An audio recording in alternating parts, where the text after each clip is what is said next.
Menjaga Indonesia Timur.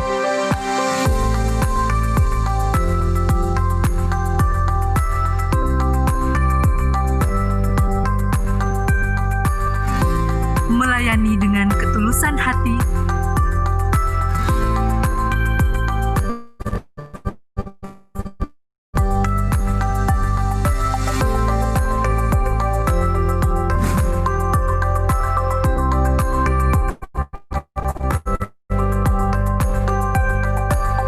serta kemauan yang keras mengabdi pada negeri.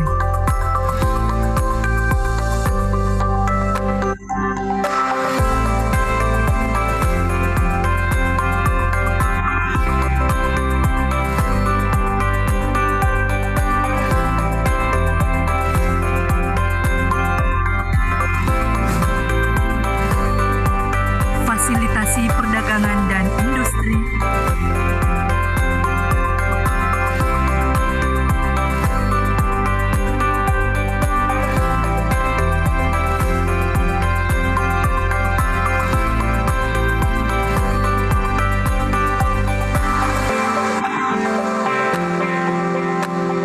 lindungi generasi.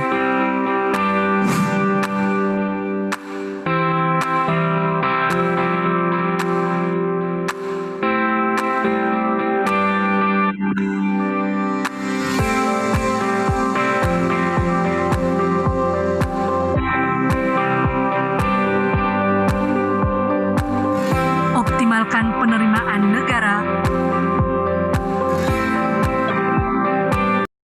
dengan layanan prima.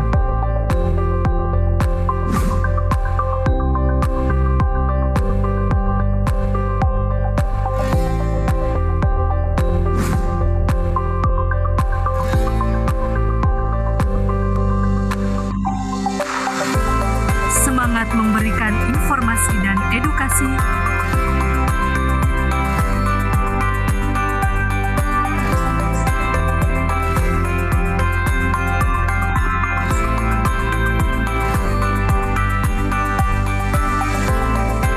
tingkatkan kompetensi,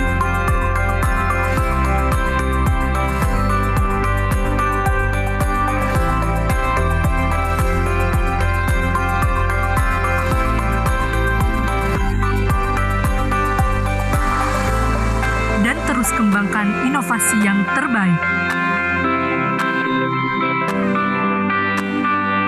Bea Cukai makin baik. Bea Cukai Makassar mantap tawa.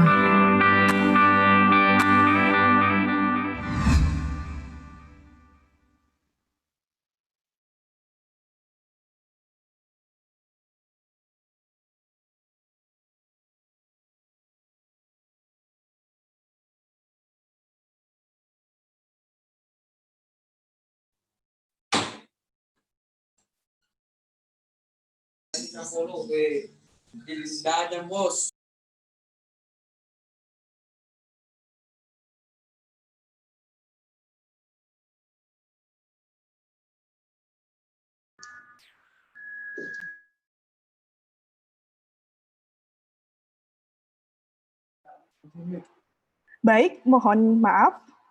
Assalamualaikum warahmatullahi wabarakatuh. Salam sejahtera untuk kita semua. Shalom, Om Swastiastu, Namo Buddhaya, salam kebajikan.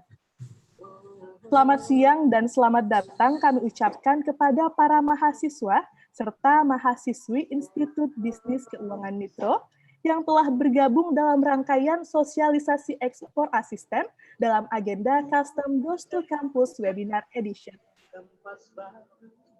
Kami sangat mengapresiasi kepada seluruh mahasiswa yang semangat untuk mengikuti salah satu kegiatan dari Bea Cukai Makassar, Kementerian Keuangan Republik Indonesia, untuk mengetahui lebih dalam tugas dan fungsi dari Direktorat Jenderal Bea dan Cukai dalam meningkatkan ekspor Sulawesi Selatan, di mana yang kita ketahui Bea Cukai menjadi garda terdepan dalam mengawasi, menjaga arus masuk dan keluar barang dari dan ke Indonesia. Apalagi di tengah wabah COVID-19 yang masih melanda Indonesia Bea Cukai senantiasa turut mendukung arus ekspor dan impor barang, terutama alat kesehatan sebagai kebutuhan darurat penanganan COVID-19. Para peserta yang kami hormati, saya akan membacakan peraturan Zoom meeting kita pada hari ini. Peserta sosialisasi hari ini antara lain yaitu peserta merupakan mahasiswa aktif dan terdaftar di Institut Bisnis Keuangan Nitro. Peserta memakai pakaian bebas rapi pada saat mengikuti proses sosialisasi. Pada saat sosialisasi, semua audio peserta akan dinonaktifkan demi menjaga ketertiban pada saat sosialisasi berlangsung. Peserta mengaktifkan kamera dan mengganti virtual background pada saat sosialisasi berlangsung. Para peserta yang ingin mengajukan pertanyaan dapat menulis pertanyaan pada kolom chat dengan menyertakan nama dan jurusan. Pertanyaan akan dipilih, kemudian moderator akan mempersilahkan penanya untuk mengaktifkan audio Zoom-nya, lalu menyampaikan pertanyaan secara langsung pada sesi tanya-jawab.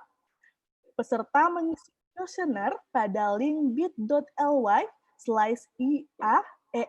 IBK Nitro. Peserta diharapkan dapat mengikuti sosialisasi sampai akhir, menyiapkan alat tulis maupun notes pada gadget masing-masing. Karena akan ada sebuah challenge untuk para hadirin hari ini, yaitu Instastory Challenge dengan ketentuan peserta sosialisasi menulis resume terkait parade sosialisasi yang akan diikuti. Dalam hal ini, terkait tentang custom Just to Campus Webinar Edition pada Instastory teman-teman, kemudian mention akun @beacukai_makassar dan @eksporasisten dengan hashtag ekspor itu mudah dan hashtag beacukai makin baik. Jangan lupa ya, jangan hanya mention saja, tapi juga harus di-follow tentunya. Dan akan dipilih 3 pemenang yang akan mendapatkan hadiah menarik, dan hadiah tersebut akan dikirimkan ke alamat pemenang. Challenge ini itu bertujuan agar teman-teman yang tidak mengikuti sosialisasi ini dapat mengetahui materi tentang ekspor itu mudah. Dan kami ingatkan lagi, untuk tetap fokus jangan sampai melewatkan tiap detik dari sosialisasi ini, karena akan ada banyak sekali pembicara yang asyik dan menarik pada agenda hari ini. Sebelumnya, perkenalkan saya Asrinda Saptawati, akrab dipanggil Ririn, yang akan memandu acara pada siang hari ini. Acara ini akan dibagi menjadi 3 sesi, yaitu pertama perdagangan internasional dan peluang ekspor yang akan disampaikan oleh narasumber pertama, dan narasumber kedua akan menyiapkan produk ekspor dan menemukan pembeli, dan tak kalah menariknya bagaimana cara mendapatkan legalitas ekspor oleh narasumber yang tak kalah kece. Apakah di sini teman-teman mahasiswa masih ada tatap muka kelas secara online dari rumah atau di kosnya? Wah, padahal sudah kangen ya dengan kehidupan normal dunia kampus. Bisa diceritakan tidak hal apa saja yang Anda kangeni? Boleh dijawab di kolom chat ya teman-teman. Mungkinkah itu kantinnya, gorengannya, atau mungkin apa ya yang dikangeni di kampus? Sebelum kita ke acara yang utama, saya absen dulu dong yang sudah hadir pada hari ini. Dari mana aja asalnya? Mungkin ada dari Makassar, Sengkang, Bone, Palopo, atau mungkin dari luar Sulawesi Selatan. Bisa di kolom chat ya. Sembari menunggu peserta lain, karena jam sudah menunjukkan 14:03, tepat kami akan memulai acara hari ini. Pada saat ini sudah bergabung bersama kita 76 peserta. Kita akan menyapa beberapa teman kita ya. Ada siapa nih? Oh, Pak Amin juga sudah bergabung. Ada juga Ibu Mardiana yang paling pertama join di Zoom kita pada hari ini. Selamat ya Bu, Ibu emang rajin sekali. Nah, sebelum kita masuk ke acara, izinkan saya untuk mengajak teman-teman untuk memberikan tepuk tangan secara virtual sebagai apresiasi setinggi-tingginya untuk tiap kita yang telah hebat meskipun dalam kondisi pandemi, namun tidak mengurangi semangat kita untuk menimba ilmu, memperkaya pengetahuan melalui webinar Ekspor Asisten ini. Mari tepuk tangan secara virtual seperti ini ya teman-teman, mohon dilihat. Baik, mari kita lakukan tepuk tangan virtual untuk diri kita masing-masing. 1, 2, 3. Luar biasa, terima kasih Bapak dan Ibu sekalian. Baik Bapak Ibu dan sekalian, kita masih menunggu beberapa teman kita untuk bergabung. Dan kami ingatkan sekali lagi, untuk teman-teman yang ingin bertanya, kami persilahkan untuk memberikan pertanyaannya di kolom chat, dan nanti kami akan memberikan kesempatan kepada teman-teman untuk menjelaskan pertanyaannya. Nah, kemudian ada juga Instastory Challenge dengan ketentuan peserta sosialisasi menulis resume terkait parade sosialisasi, follow dan tag @beacukai_makassar dan @ekspor_asisten dengan hashtag ekspor itu mudah dan bea cukai makin baik. Jangan hanya di tag, tapi juga di follow ya.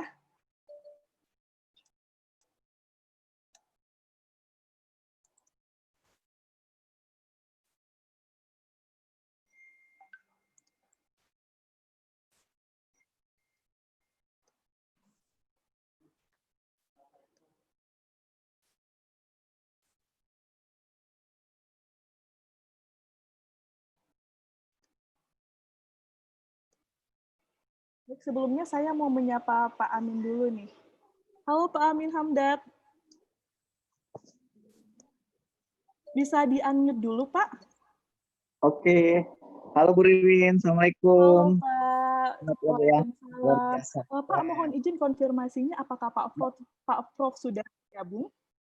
Ini masih proses join mungkin sama Pak Prof, karena saya sudah konfirmasi ke beliau, sementara WA masih mungkin lagi proses join, Bu. Oh, baik, Pak. Sebelumnya, sembari menunggu Pak Prof, mungkin saya bisa tanya-tanya sedikit ya kepada Pak Amin terkait Boleh, Bu. proses belajar dan proses pembelajaran selama COVID di Nitro itu gimana ya, Pak? Jadi selama pandemi ini kita melakukan pembelajaran kepada adik-adik mahasiswa yang ada di rumah, tentunya karena learning from home itu dengan beberapa media. Kita menggunakan dengan Google Classroom, kemudian juga Zoom Meeting, kemudian juga beberapa fasilitas media lainnya kayak Google Meet dan lainnya. Jadi alhamdulillah tetap penyampaian ilmu kita, sharing ilmu kita kepada adik-adik itu tetap berjalan tentunya Mbak ya. Jadi seiring dengan masa pandemi ini, alhamdulillah ujian pun kita laksanakan. Bahkan ujian skripsi baru-baru ini yang biasanya lumayan heboh ya, karena ada selebrasi setelah ujian skripsi, ya tetap aja kita laksanakan secara virtual tentunya. Seperti itu Mbak Ririn. Begitu ya Pak, saya tertarik dengan secara virtual, apa yang setelah kelulusan itu kan biasanya dikirimin bunga ya Pak, dan segala macam. Itu gimana ya Pak? Apakah dikirim secara virtual juga, atau hanya foto, atau mungkin barangnya dikirim secara Gojek atau GoSend mungkin ya? Jadi tentunya sedikit berbeda ya Bu Ririnnya dibandingkan dengan sesi-sesi sebelumnya. Karena biasanya mereka didampingi sama teman-teman, ada ucapan tersendiri. Cuma luar biasanya melalui virtual ini, mereka yang telah melaksanakan ujian itu malah didampingi dengan keluarga besarnya. Jadi pada saat kita akan memberikan pengumuman secara langsung, itu bukan hanya yang bersangkutan yang mendengarkan, tetapi juga orang tua dan keluarga daripada adik-adik yang menjadi peserta ujian. Jadi lumayan lah lebih semarak lagi sih sebenarnya, karena tetangga-tetangganya, keluarga-keluarganya ikut bergabung di acara tersebut. Oh, malah kehangatan orang tua ya dan keluarga. Betul, Bu Ririn. Mungkin baik Pak Amin, ini kan sepertinya teman-teman di Nitro itu banyak yang mau bertanya dan banyak yang ingin mengetahui tentang alur perdagangan internasional dan ekspor di Sulawesi Selatan. Nah, pada hari ini kita juga akan menjelaskan tentang perdagangan internasional dan juga alur ekspor di Sulawesi Selatan, Pak Amin. Apakah di saat pembelajaran atau ada mata kuliah khusus perdagangan internasional di sana, Pak? Iya.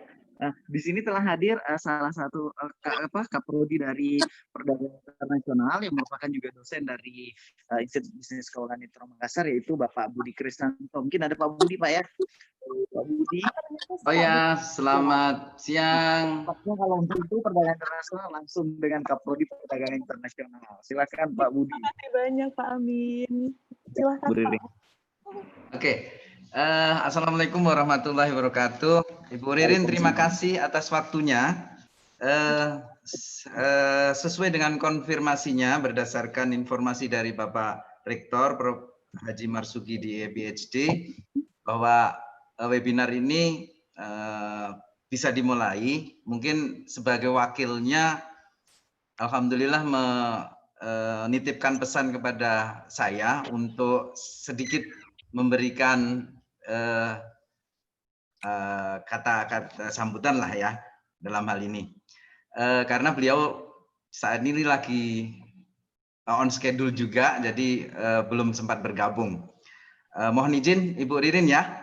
Silahkan. Jadi terima kasih yang terhormat Ibu Ririn sebagai moderator, Bapak Aldeltus, Bapak Evi dan Pak Anugrah yang sudah hadir nanti memberikan pematerinya.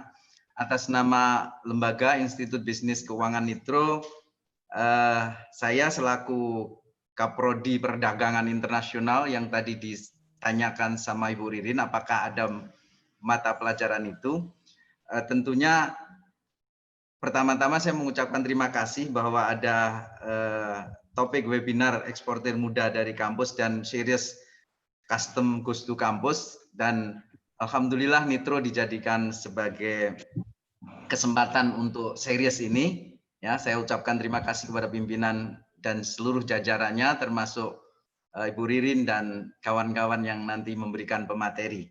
Yang kedua bahwa ini juga terselenggaranya karena memang di Institut Bisnis Keuangan Nitro ini ada satu program studi yang ini adalah satu-satunya yang ada di Indonesia Timur, yang namanya adalah program studi perdagangan internasional.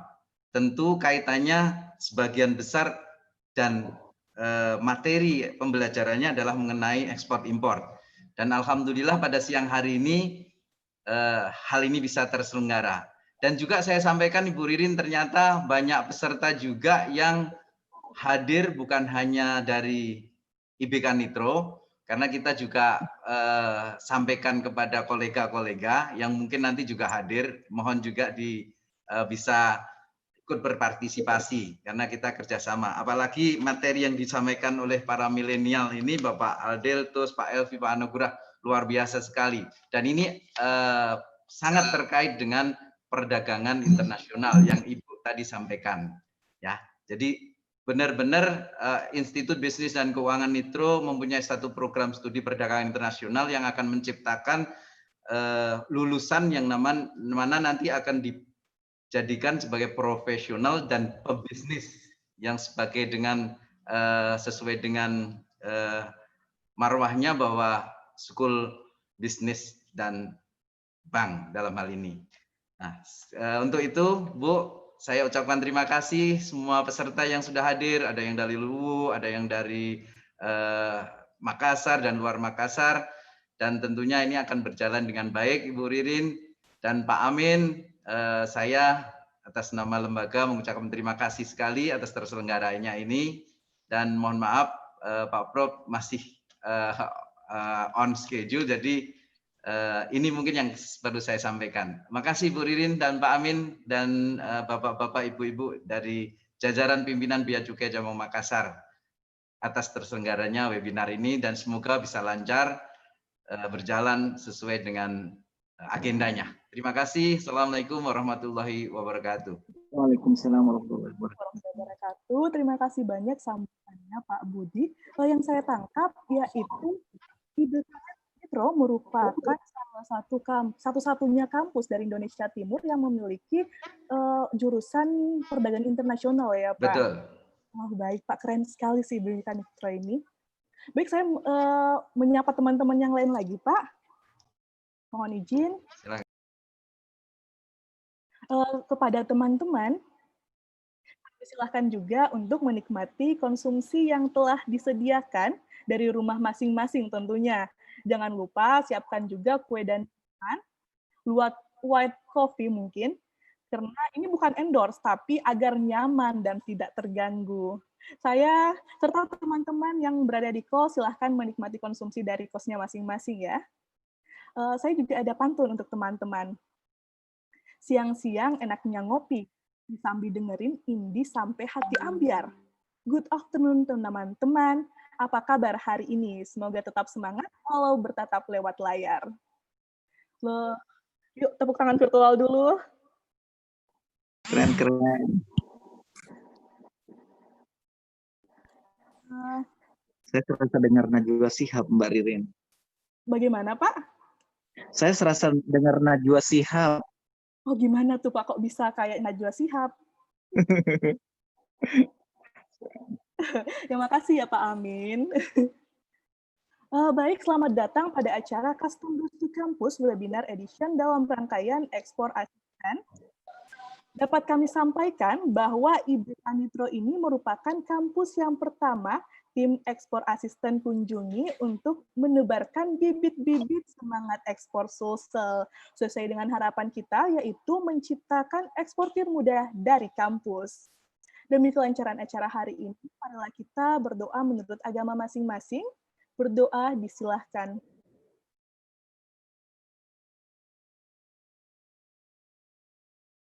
Berdoa selesai.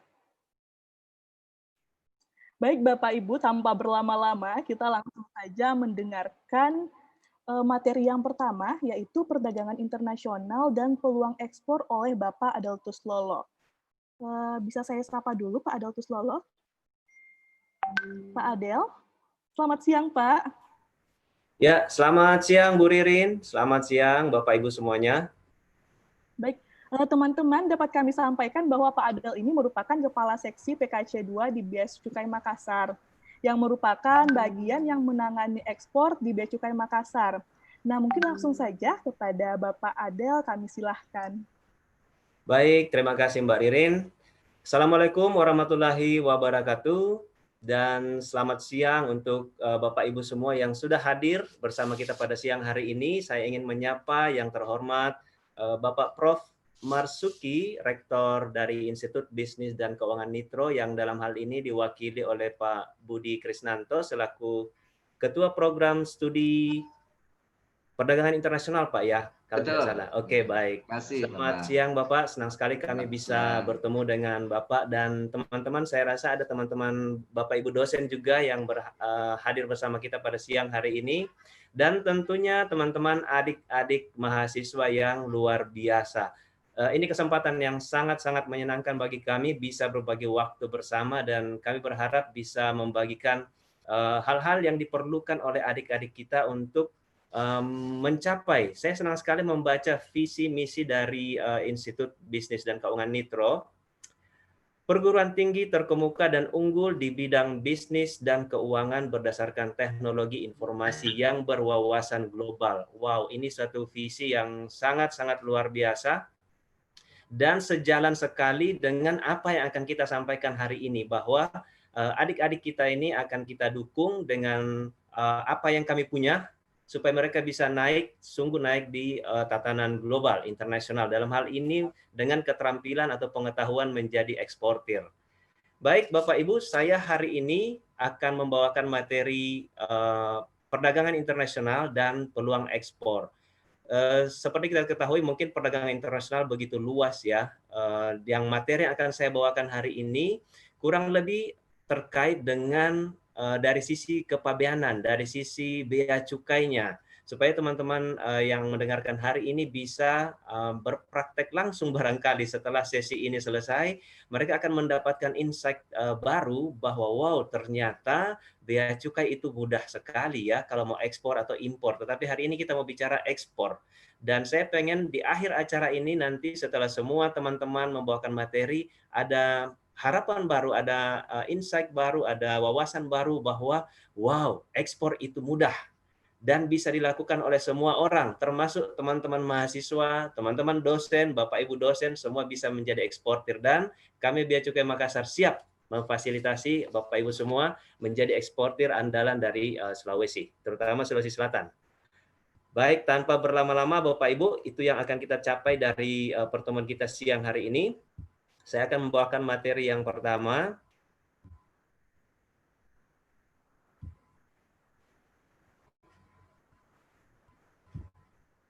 Oke, semoga sudah tampil di layar kita masing-masing.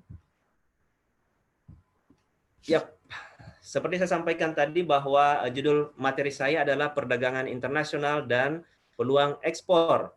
Materi saya ini sekali lagi akan mencakup perdagangan internasional dalam kaitan dari sisi kepabeanan, dari sisi bea cukai, dari sisi ekspor terutama. Dan di akhir materi saya nanti akan ada hal-hal yang akan membuat teman-teman terbuka pikirannya bagaimana memulai ekspor dan kira-kira apa yang bisa diekspor dari Sulawesi. Baik, kita lanjutkan.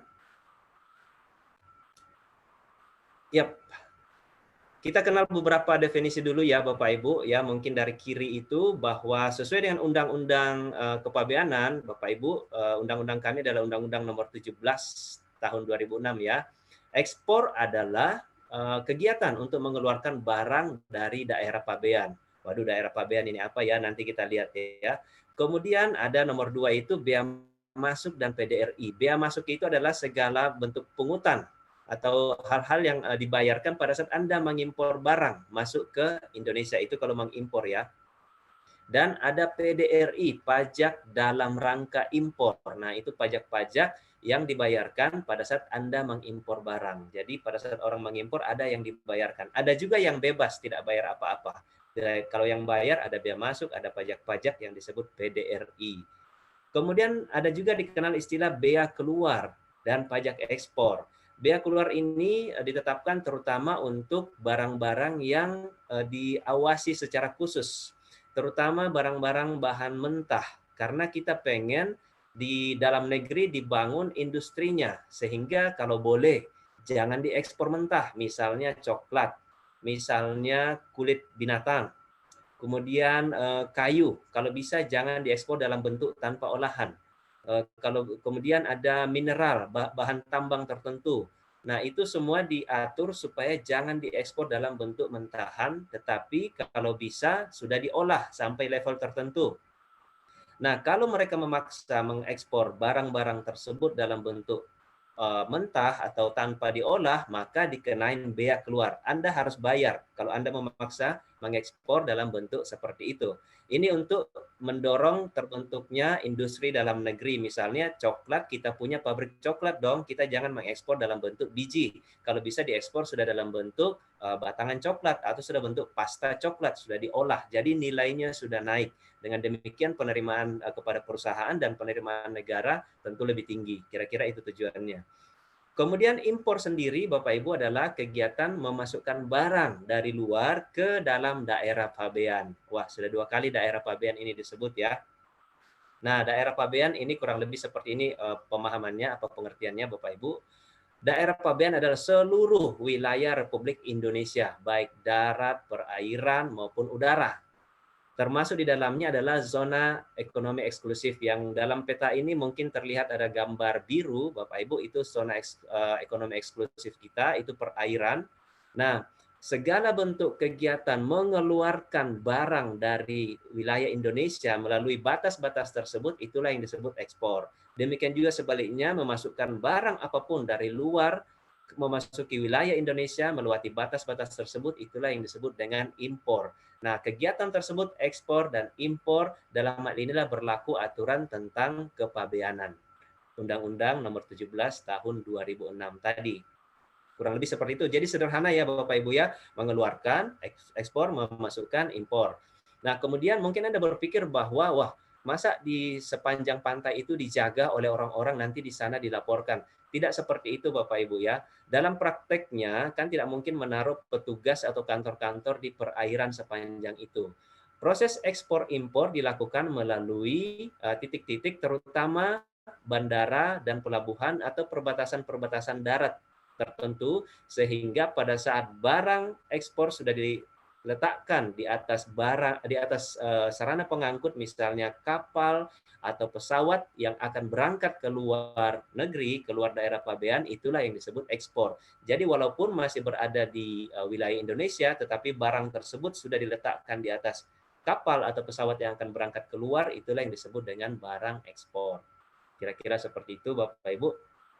Nah, kemudian saya ingin memperkenalkan sedikit fungsi bea cukai ya. Mungkin teman-teman tahunya bea cukai itu yang nangkap-nangkap narkoba itu ya, atau yang suka kelihatan di bandara atau di pelabuhan. Nah, fungsi bea cukai sendiri kurang lebih ada 3, Bapak Ibu, yaitu Trade Facilitator dan Industrial Assistance. Jadi tugas kami itu yang nomor satu sebetulnya adalah memfasilitasi industri dan mendukung munculnya industri-industri baru dan termasuk kita melindungi industri dalam negeri. Pengenaan bea keluar tadi salah satu fungsi bahwa kita melindungi dan mendorong munculnya industri dalam negeri. Selain itu, melalui Kementerian Keuangan, melalui bea cukai juga disalurkan berbagai macam fasilitas untuk mendorong munculnya atau pertumbuhan industri dalam negeri. Mungkin ada teman nanti yang akan berbicara lebih khusus tentang fasilitas yang bisa Anda peroleh, terutama bagi Anda eksportir juga ya. Pasti ada fasilitas untuk mendukung Anda dalam membangun industri. Kemudian fungsi kedua community protector adalah melindungi masyarakat dari masuknya barang-barang yang berbahaya. Nah, ini teman-teman barangkali sering lihat di TV barangkali ya, kalau nangkap narkoba, menangkap barangkali penyelundupan barang kimia dan sebagainya. Itu untuk melindungi masyarakat kita, melindungi lingkungan kita juga. Dan fungsi ketiga adalah memungut bea masuk dan bea keluar serta cukai untuk memaksimalkan penerimaan negara. Jadi mengumpulkan penerimaan negara itu fungsi ketiga dari fungsi bea cukai. Yang nomor satu adalah memfasilitasi industri, melindungi masyarakat. Nah, mari kita lebih fokus sekarang ya Bapak Ibu tentang peluang ekspor impor. Tentu saja peluang ini sangat besar ya. Secara demografi saja penduduk Indonesia ini hanya 270 juta. Ya, hanya 270 juta. Sementara penduduk dunia 7, sekian miliar. Jadi Indonesia ini hanya 3% dari penduduk dunia. Ini berarti pangsa pasar yang sangat besar tersedia Bapak Ibu. Di luar sana mereka butuh semua dan Indonesia ini kebetulan dianugerahi daerah atau tanah yang kaya sekali. Teman-teman bisa menjadi berjaya dari sekarang. Dari usia muda sekalipun Anda bisa menemukan pasar ekspor dan mengirim atau mengekspor produk-produk yang dari tanah kita, dari tanah Sulawesi ke luar negeri. Ya, jadi sangat-sangat besar peluang untuk ekspor. Apalagi kita ini Indonesia sangat strategis juga ya, kita dikelilingi oleh negara-negara yang besar dan perairan kita dilewati oleh perdagangan, trafik perdagangan yang luar biasa juga. Jadi sekali lagi peluang untuk melakukan ekspor dari manapun Anda berada saat ini, terutama Anda dari Sulawesi, sangat terbuka lebar. Ya, jadi kami kabarkan berita baik ini bagi teman-teman mahasiswa, Bapak Ibu dosen, karena kampus kita ini adalah kampus inkubator bisnis. Jadilah eksportir. Ya, ini peluang yang mungkin belum dilihat banyak orang. Jadilah eksportir. Nah, mari kita sedikit berbicara tentang apa-apa yang perlu Anda persiapkan ya kalau Anda mau memasuki perdagangan internasional ya. Ceritanya Anda mau jadi eksportir nih, mau jadi pedagang ya, pedagang internasional. Tentu saja ada namanya sales contract ya. Ini berisi perjanjian Anda dengan buyer Anda di sana. Ini banyak contohnya, mungkin sudah dibahas juga di kampus ya, tapi intinya bahwa disinilah dicatatkan pasal-pasal perjanjian Anda dengan buyer Anda di sana. Kemudian nanti memilih pembayarannya seperti apa ya, transfer payment-nya seperti apa, apakah menggunakan LC atau non LC. Biasanya kalau non LC pakai telegraphic transfer ya, biasanya antar bank aja gitu. Seperti transfer biasa cuma antar ke luar negeri. Kemudian ada contract of carriage ya, kontrak pengangkutannya yang melibatkan dalam hal ini pengangkut ada kapal mungkin atau pesawat ya, biasanya kapal dan pesawat. Kalau Anda di perbatasan Malaysia mungkin melibatkan angkutan darat. Oke, jadi dalam hal ini ada pembeli, Anda dengan pembeli, hubungan Anda dengan pembeli, kemudian ada perbankan barangkali, ya ini pihak-pihak yang terlibat di dalamnya, dan pihak pengangkut. Jadi beberapa pihak ini yang utama terlibat di dalam perdagangan internasional. Dalam hal ini Anda sebagai eksportir nanti, ini ya teman-teman Anda, ya hal-hal yang harus Anda perhatikan. Nah, sales contract, Bapak Ibu, apa saja yang penting di dalam ya, di dalam sales contract? Ini kurang lebih menyampaikan misalnya terms of good, apa saja yang akan Anda jual ke sana, mungkin spesifikasinya, kualitasnya seperti apa, persentase airnya barangkali, dan tentu saja harga. Terus mau dijualnya apakah 20% di awal, 30% kemudian, dan sebagainya. Hal-hal ini disampaikan dengan baik dalam kontrak. Untuk pembayaran ini dalam term of payment ya. Kemudian delivery-nya kapan dikirim dan sebagainya, menggunakan mode apa. Dan yang terpenting adalah Incoterm. Incoterm adalah international commercial term, istilah perdagangan internasional ya. Ini istilah-istilah yang sudah baku di kalangan eksportir importir yang patut Anda jelaskan spesifikkan di dalam sales contract, karena ini sangat penting untuk nanti siapa yang bertanggung jawab bila dalam penyerahan barang.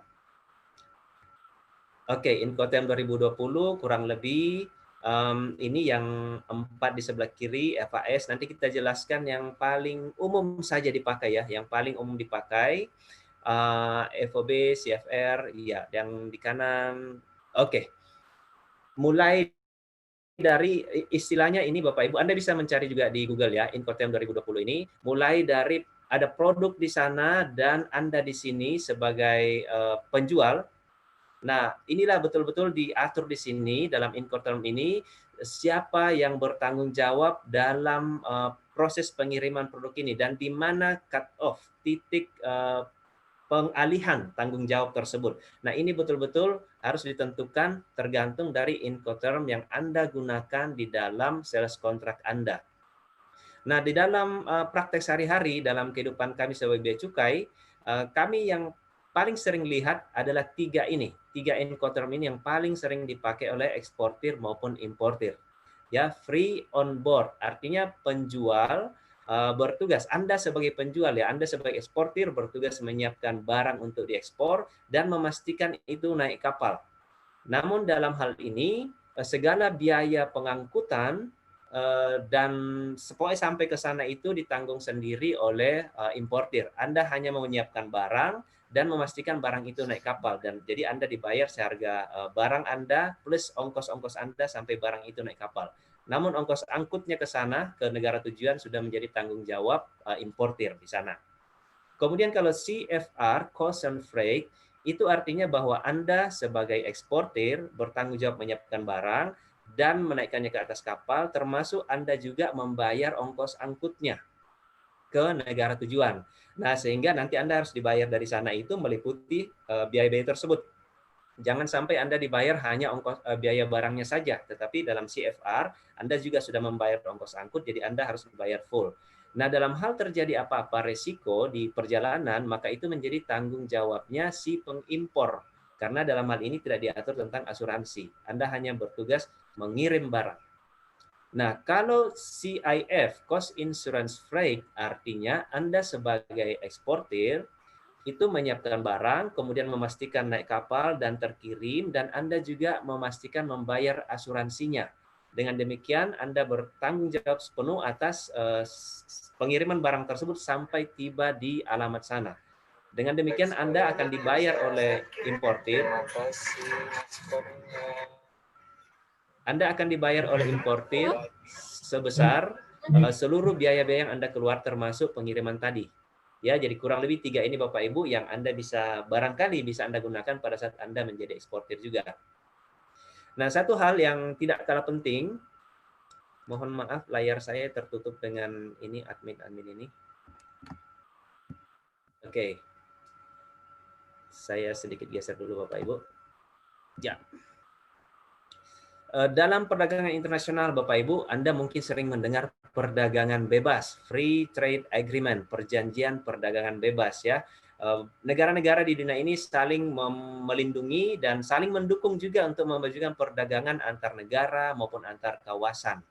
Nah, bagi kita sebagai eksportir, ya kita wajib memanfaatkan FTA ini juga karena Indonesia sebagai negara ataupun sebagai bagian dari kawasan ASEAN terutama itu juga sudah menandatangani agreement perdagangan bebas atau FTA dengan beberapa negara dan beberapa kawasan. Paling tidak sampai saat ini sudah ada 10 perjanjian internasional perdagangan bebas yang sudah ditandatangani dan diikuti oleh Indonesia. Anda sudah bisa lihat di sini ya, ASEAN, dalam wilayah ASEAN sendiri sudah ada kesepakatan perdagangan bebas, kemudian Indonesia, Jepang, Korea, dan yang terbaru kemarin dengan Australia, itu kalau nggak salah minggu lalu, kemudian ASEAN dan Hong Kong juga baru-baru saja. Nah, bagi kita sebagai eksportir, Bapak Ibu sebagai eksportir nantinya, pastikan juga Anda memanfaatkan ini. Apa manfaatnya bagi Anda? pada saat Anda mengirim barang ke luar negeri, tanpa FTA, barang Anda itu akan dikenai bea masuk dan pajak-pajak di sana. Tetapi dengan berlakunya FTA, maka kemungkinan besar barang yang Anda kirim itu juga tidak dikenai dengan bea masuk, sehingga harga barang Anda menjadi lebih rendah di sana, lebih kompetitif untuk market negara tersebut. Dengan demikian, barang yang Anda kirim itu lebih laku dan bisa bersaing di negara tujuan. Jadi penting sekali teman-teman Anda memanfaatkan FTA ini. Ada di Makassar namanya FTA Center, tepatnya di Dinas Perdagangan Provinsi Sulsel. Anda bisa juga ke sana untuk meminta sertifikat pada saat Anda mengirim barang. Dan tidak lama prosesnya, hanya sekitar 5 menit saja, kalau tidak salah 5-10 menit Anda urus di sana, yang penting dokumen lengkap. Anda sudah dapat sertifikat FTA dan dokumen Anda itu membuat produk ekspor Anda bebas bea masuk pada saat memasuki negara di sana. Oke, mudah sekali ya. Jadi ketahui tentang FTA ini teman-teman, dan Anda lihat kemana yang sudah FTA. Kirimkan barang Anda ke sana. Oke. Yap. Oke. Nah, saya ingin sekarang kita masuk ke dalam kondisi kita, kondisi teman-teman semua. Saya ingin mengingatkan saat ini bahwa kita di tengah pandemi ini, ya, semangat pendidikan berjalan terus di Nitro, dan tidak kalah juga kami ingin sampaikan bahwa jangan menyerah dengan kondisi saat ini. Mungkin saat ini adalah waktu yang tepat buat teman-teman semua untuk meningkatkan satu keahlian lagi. Nah, kami percaya bahwa pengetahuan tentang ekspor bisa jadi mengubahkan kehidupan teman-teman selanjutnya. Ya, makanya kami siang hari ini berbagi info tentang betapa mudahnya melakukan ekspor. Nah, ada 3 langkah pertama, 3 langkah utama Bapak Ibu, teman-teman semua untuk menjadi eksportir. Ya, maaf, layar saya terganggu dengan ini. Oke. Ya, tentu saja bahwa Anda harus memiliki produk yang unik tentunya, produk yang memiliki pasar dan cukup karena biasanya untuk ekspor itu memerlukan jumlah yang banyak dan kualitas sesuai dengan kebutuhan pasar. Nah, jadi teman-teman sekarang sudah mulai memotret nih daerahnya sendiri, ya, motret kira-kira apa yang saya bisa ekspor, apa yang saya mau kirim kemana, ya. Kemudian sebaiknya Anda punya badan usaha, minimal CV, ya, minimal CV. Dan untuk menjadi eksportir itu mudah, karena kalau sudah punya CV-nya, Anda tinggal daftarkan secara online melalui oss.go.id. Anda daftarkan di situ, Anda pilih juga ya untuk melaksanakan aktivitas kepabeanan, dan setelah selesai mendaftar, Anda sudah resmi menjadi eksportir maupun importir. Jadi tidak repot, cukup online saja. Kemudian tentu saja Anda harus punya pembeli di luar negeri. Nah, mencari pembeli ini nanti akan dibahas juga oleh salah satu pemateri nanti, bagaimana kiat-kiat untuk mencari pembeli. Karena kami sudah menyelenggarakan sesi ekspor asistensi ini beberapa kali yang lalu, dan banyak peserta itu yang sudah mulai merambah ke luar negeri mencari-cari, dan sudah ada yang mulai mengirim sampel, sudah menjalin komunikasi, dan untuk melaksanakan ekspor. Jadi kami berharap Bapak Ibu dosen dan teman-teman mahasiswa juga akan segera menjadi eksportir setelah menonton acara kita siang hari ini. Oke, nah mungkin pertanyaan teman-teman, kalau barang yang saya kumpulkan masih sedikit, apakah saya bisa ekspor? Boleh saja, karena awal-awalnya biasanya pembeli minta sampel. Jadi Anda bisa kirim dulu dalam jumlah sedikit, tentu makin lama makin banyak. Dan kalau modal sudah cukup, bikinlah CV dan Anda menjadi eksportir. Kalaupun Anda belum punya badan usaha, Anda bisa bekerja sama dengan eksportir yang sudah ada. Anda supply ke eksportir tersebut. Sambil Anda menunggu waktu proses Anda sendiri untuk punya badan usaha dan menjadi eksportir. Jadi semuanya bisa Bapak Ibu ya. Nah, idenya apa nih kira-kira kita mau ekspor ya? Nah, kami sangat mendorong teman-teman bahwa dari Sulawesi Selatan ini sangat kaya ya, karena 80% ekspor kita itu adalah pertambangan, kehutanan, kelautan, perikanan, dan pertanian ya. Nah, teman-teman mungkin tidak ada yang pengusaha tambang di sini ya. Jadi kita berbicara saja entah kehutanan kah, entah kelautan, perikanan, atau pertanian. Oke. Nah, ini data ekspor kita sampai dengan April 2020 ya. Dari warna-warna ini menunjukkan tahun. Kelompok pertama itu adalah hasil ekspor produk kehutanan ya, kayu, ekspor kayu kita di sepanjang 2016 sampai 2020 sampai April doang ya, sampai April. Yang paling banyak adalah ekspor dari kelautan. Ini rumput laut dan termasuk ikan-ikan dari laut. Kemudian sektor perikanan sendiri, nah perikanan sendiri ini ada yang perikanan tangkap, ada yang dari perikanan budidaya. Nah, kemudian ada sektor pertanian, ini tentu buah-buahan, sayur maupun olahannya. Oke, jadi Anda lihat di sini bahwa angka-angkanya sangat prospek Bapak Ibu ya untuk membuat usaha untuk menjadi eksportir. Dan ini baru angka tahun ini. Kalau Anda menjadi eksportir, kita yakin negara kita akan lebih kuat lagi, devisa kita, neraca devisa kita mungkin akan lebih positif lagi. Ya, nah ini contoh-contoh produk kita ya yang kita sudah kirim dari petani-petani Sulawesi, dari petani rumput laut maupun dari petambak ya, kita kirim ke berbagai negara.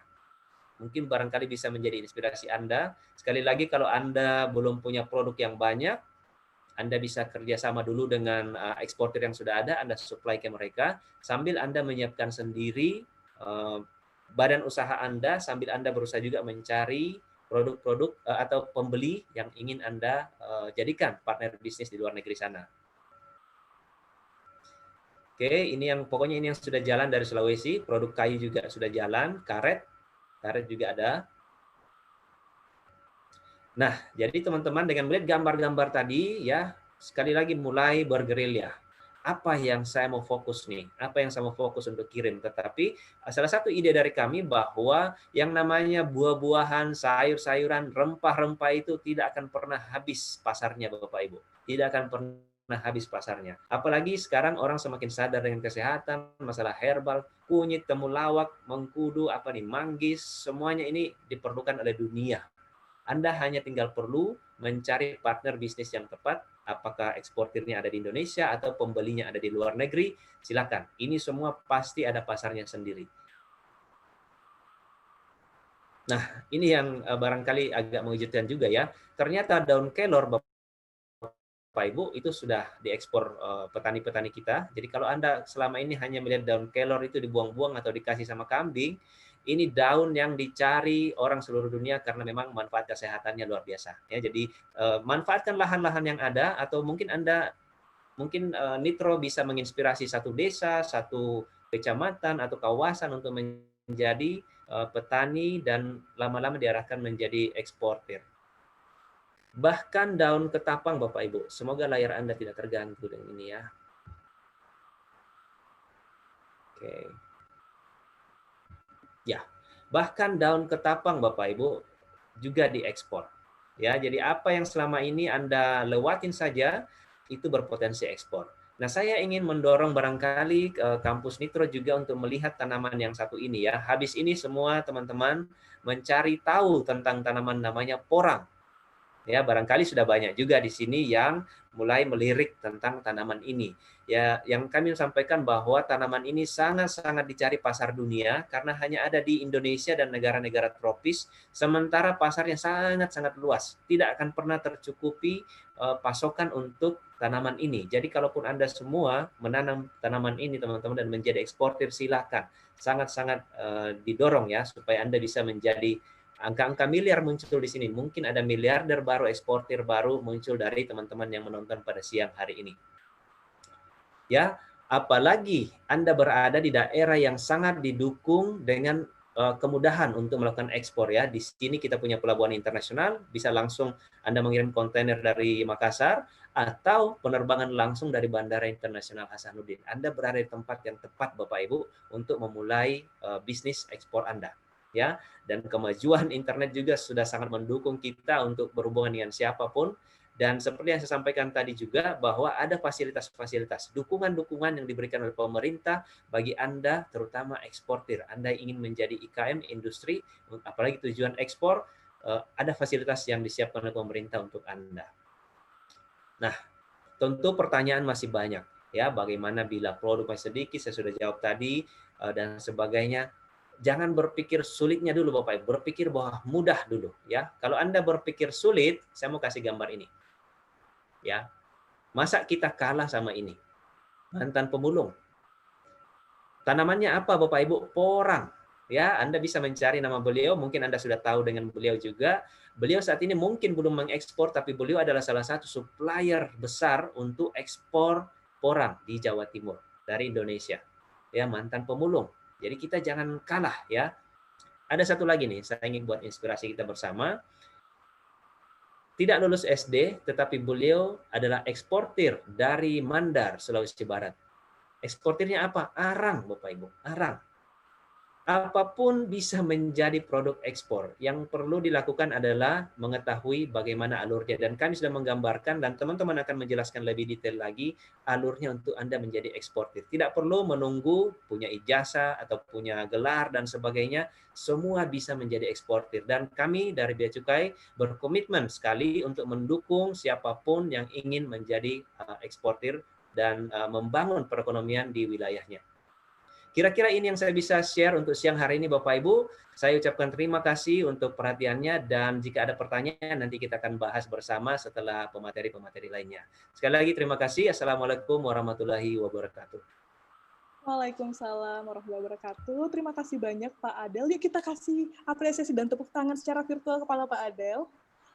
Mohon izin teman-teman agar kita mendapatkan feel-nya untuk bergabung bersama walaupun pada rumah masing-masing. Kami harap untuk mengaktifkan kameranya dan membuka kameranya agar terasa bahwa kita sedang bersama. Nah, adapun tadi yang Pak Adel katakan materi yang sangat menarik yaitu tentang jangan menyerah dengan kondisi ini, tingkatkan keahlian dan ada juga kiat-kiat jadi eksportir. Ada produk, badan usaha, dan cari pembeli. Temukan pembeli yang tepat dan jalin komunikasi lalu siap ekspor karena pemerintah sudah memfasilitasi kepada para eksportir untuk mengekspor barangnya. Nah, mohon izin Pak Adel, sekarang sudah banyak pertanyaan di kolom chat, tapi kita akan menjawabnya pada sesi tanya-jawab mungkin ya Pak?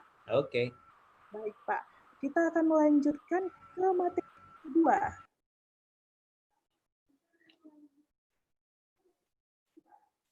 Baik, itu menyiapkan produk ekspor dan menemukan pembeli oleh Bapak Evi Kurniawan Taha. Kepada Bapak Evi, kami silahkan. Siang Pak Evi. Siang. Ya, bisa langsung aja ya Pak, karena teman-teman udah nggak sabar nih Pak mendengar materi dari Bapak. Terima kasih Bu Ririn. Ya. Oke, kita mulai ya. Assalamualaikum warahmatullahi wabarakatuh. Waalaikumsalam warahmatullahi wabarakatuh. Yang terhormat Prof. Marsuki, PhD, yang dalam hal ini diwakili oleh Pak Budi selaku Ketua Program Studi Perdagangan Internasional, yang bisa saya sapa juga yang kebetulan saya kenal Pak Amin, dan dosen-dosen dari Institut Bisnis dan Keuangan Nitro yang lain yang saya tidak dapat sapa satu persatu. Juga sangat berbahagia saya bisa berbagi, bercerita bersama teman-teman. Saya sebut saja teman-teman ya, karena mungkin bisa disebut kita seusia ya, sama-sama milenial. Teman-teman mahasiswa yang hebat dari Institut Bisnis Keuangan Nitro. Alhamdulillah kesempatan kali ini secara kebetulan oleh kantor ditugaskan untuk membawakan 2 materi yang tadi disebut Pak Adel ada 3, menyiapkan produk, kemudian legalitasnya, mendaftar NIB-nya, kemudian yang ketiga adalah mencari pembelinya. Nah, pada kesempatan kali ini saya akan membawakan 2 di antara 3 tahapan menjadi eksportir itu. Kebetulan saya akan membawakan 2 di antaranya. Mudah-mudahan pada kesempatan kali ini saya tidak seperti membicarakan berbagi tentang bagaimana berenang kepada para ikan. Karena saya tahu mahasiswa tentunya mahasiswa bisnis ini tentunya udah sangat paham terhadap bagaimana dalam hal perdagangan, kemudian mungkin sudah sangat paham bagaimana tentang produk, bagaimana menjual. Dan kesempatan kali ini jangan sampai ada yang berpikir, oh ini kami mahasiswa bisnis nih. Kami adalah pengusaha-pengusaha kan, calon pengusaha, kemudian kok tiba-tiba ada datang pegawai negeri yang bercerita tentang bagaimana berbisnis. Mudah-mudahan tidak seperti itu. Yang akan saya sampaikan khususnya pada kesempatan kali ini, saya akan membawa sedekat mungkin ke pengalaman-pengalaman dari eksportir-eksportir yang sudah kami layani, yang kami berdiskusi merangkum materinya, supaya materi yang kami sampaikan dekat dengan proses pelaksanaannya di lapangan. Dan mudah-mudahan juga sesuai dengan pembelajaran yang ada di kampus. Sehingga ke depan betul-betul yang kami harapkan teman-teman di sini, baik mahasiswa maupun bapak-bapak dosen, bapak ibu dosen, dari Institut Bisnis Keuangan Nitro ini akan ada yang menjadi eksportir dan membangun produk-produk dari Sulawesi Selatan. Tadi sudah disampaikan bagaimana oleh Pak Adel, bagaimana keunggulan kita secara demografi sebenarnya. Kita memiliki, kita berada di lokasi pertemuan perdagangan dunia. Kita memiliki, kita berada, kalau kita belajar geografi, kita berada di selat, perpotongan 4 selat strategis. Kemudian salah satunya kita juga berada di selat tersibuk di dunia, yaitu Selat Malaka, Indonesia ini. Kemudian kenapa kita harus mengembangkan namanya kegiatan ekspor? Tadi juga sudah disampaikan terkait demografi dunia, bahwa penduduk Indonesia itu cuma 3,5% dibandingkan penduduk dunia, sehingga pasar di luar sangat besar. Amerika sampai 500 sekian juta, Amerika Utara 500-an, kemudian Eropa sendiri 700-an juta. Nah ini Indonesia cuma 270 juta. Makanya kenapa kita harus mengembangkan kegiatan ekspor. Oke, saya akan sharing materi saya terkait menyiapkan produk ekspor. Syarat utama ekspor itu pasti produk. Nah, ketika kita berbicara ekspor, maka kita akan berbicara tentang produk. Alhamdulillah saya dapat kesempatan bisa berkeliling daerah Sulawesi ini. Saya pernah bertugas di Malili.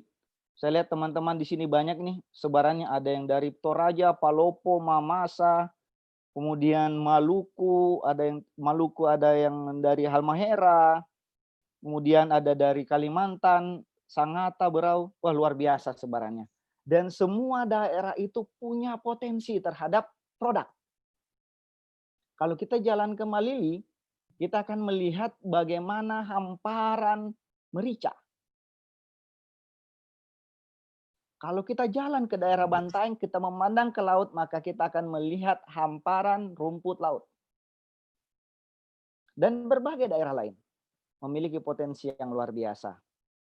Nah, ini barang-barang yang punya potensi untuk diekspor. Oke. Untuk bisa diekspor, saya ingin kita flashback, kita belajar, mungkin kita melihat kembali bagaimana Jepang dan Cina bisa menguasai pasar ekspor. Awalnya Jepang, di mana-mana kita kenal produk Jepang, kemudian sekarang Cina. Kalau ada yang mengikuti tadi disebut Najwa Shihab, tampilan di IG-nya semalam itu mengatakan 70% barang imitasi itu adalah produk Cina. 70% yang tersebar yang ada di seluruh dunia. Bagaimana mereka masuk pasar? Nah, ini yang kami harapkan sebenarnya. Kita bukan ingin supaya kita masuk ke pasar sebagai barang palsu dan semacam, tapi kita ingin rekan-rekan teman-teman ini masuk membawa produknya ekspor sudah dalam bentuk bukan cuman mentah tadi. Ekspornya rumput laut, ekspornya langsung merica. Harapannya diolah lebih lanjut. Karena kita tahu khususnya teman-teman mahasiswa tentunya punya ilmu.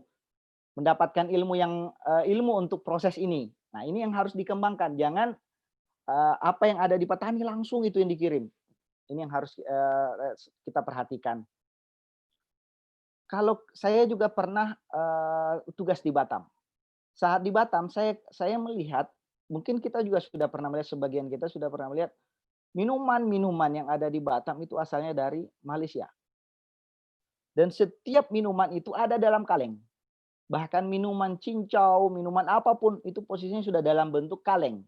Sehingga dia dapat disimpan dalam jangka waktu yang lebih lama. Harapan nanti kita punya produk ekspor juga seperti itu. Nah, kita kembali bagaimana kita belajar dari Jepang dan Cina. Jepang melakukan disrupsi terhadap produk-produk Amerika, Eropa. Di awal, otomotif dan semua yang berbau teknologi dikuasai oleh Amerika dan Eropa tentunya. Mobil dikuasai oleh mereka. Ketika Jepang melakukan disrupsi terhadap produk-produk elektronik ini dan otomotif ini, mereka masuk ke pasar, yang ada adalah cemoohan. bahwa barang-barang dari Jepang tidak berkualitas. Tapi Jepang tidak surut dengan itu, mereka mengembangkan produknya, mereka memperbaiki produknya sampai kita bisa merasakan bagaimana kualitas produk Jepang saat ini. Kemudian proses ini ternyata diulangi oleh Cina. Cina masuk ke pasar dengan melakukan disrupsi produk-produk Jepang. Dengan produk yang lebih murah, dengan produksi massal yang lebih banyak tentunya. Dan akhirnya kita lihat, awal kita melihat rasa, oh produk-produk Cina ini produk-produk tidak bermutu, produk-produk gampang rusak.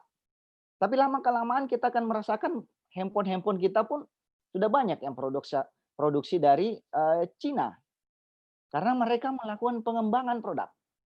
Walaupun pada awal masuk ke pasar, mereka berani masuk ke pasar dengan produk-produknya. Mereka berani beradu head to head dengan produk Jepang. Kalau kita lihat sekarang tidak ada lagi pembanding-pembanding. Mungkin 10 tahun yang lalu kita mengatakan, produk Cina jelek, produk Jepang bagus. Sekarang sudah banyak kita miliki produk-produk Cina, bahkan mayoritas sekarang ada di pasaran. Nah, kita ingin belajar seperti itu. Bagaimana Cina menguasai pasar dengan produknya. Tahun 2004, 62% produk-produk Cina itu berasal dari UKM, usaha kecil menengah. Kemudian 99% di tahun 2007 produk-produk itu diproduksi oleh UKM-nya. Jadi 99% yang beroperasi di Cina adalah UMKM-nya. Kemudian kita lihat pada riset tahun 2016, 97% dari 500 UMKM telah melakukan ekspor dari Cina. Nah, ini yang kita coba lihat, kita coba masuk karena UMKM kita di Makassar, khususnya di Makassar kita belum sampai ke produk ekspor kita belum bisa masuk seperti itu. Mungkin dari teman-teman dari Nitro lah nanti yang menjadi pioner untuk bisa mengembangkan UMKM kita sehingga dapat bersaing, khususnya untuk produk-produk ekspor. Teman-teman, saya ingin mengenalkan kepada kita kuadran eksportir. Kita mereview sekarang posisi kita ada di mana. Kita tahu bahwa kejadian proses ekspor jika ada produk dan ada pembeli. Mereka bertemu. Anda memiliki produk, kemudian ada pembeli. Kirimlah produk itu ke luar negeri. Ini ada di yang warna hijau. Kalau kita cuma memiliki produk di sebelah kiri kuadrannya, kita tidak bisa memiliki ekspor. Kita tidak bisa melakukan kegiatan ekspor. Kita bisa ekspor kalau kita sudah pembeli. Itu bergeser ke sebelah kanan. Sama dengan bagian bawah yang sama kuning. Kalau cuma memiliki pembeli, tidak punya produk, kita juga tidak bisa melakukan ekspor. Sekarang posisi kita di mana? Apakah kita punya produk untuk dilakukan ekspor, untuk dicari pembelinya, ataukah kita punya pembeli untuk dicarikan barangnya?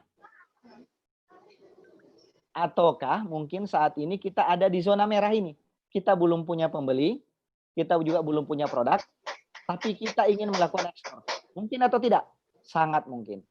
Cuman secara hukum matematika, bahwa jaraknya untuk sampai ke hijau dia diagonal. Jaraknya lebih panjang dibandingkan memiliki produk yang cuma horizontal atau memiliki pembeli yang bergeraknya cuma satu kali vertikal. Bagaimana caranya? Apakah kita ingin bergerak langsung horizontal, langsung ingin mencari pembeli dan produk dan mencari produk dan pembeli secara bersamaan, ataukah kita ingin bergerak ke memiliki produk dulu atau memiliki pembeli? Ini yang kita bahas. Saya ingin kita akan membahas bagaimana memiliki produk atau bagaimana kita memiliki pembeli di kesempatan kali ini. Jadi kuadran ini. Tapi mari kita bayangkan diri kita ada di mana sekarang dan di mana kita akan bergerak supaya kita bisa sampai di titik hijau itu, di kotak hijau, yaitu memiliki produk dan pembeli untuk melakukan kegiatan ekspor. Oke. Saya sampaikan tadi bahwa ketika kita bicara ekspor, maka kita akan bicara produk.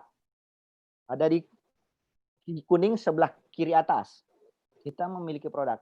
Ketika memiliki produk, tanyakan kepada diri, apakah produk tersebut layak untuk diekspor? Kenali produknya.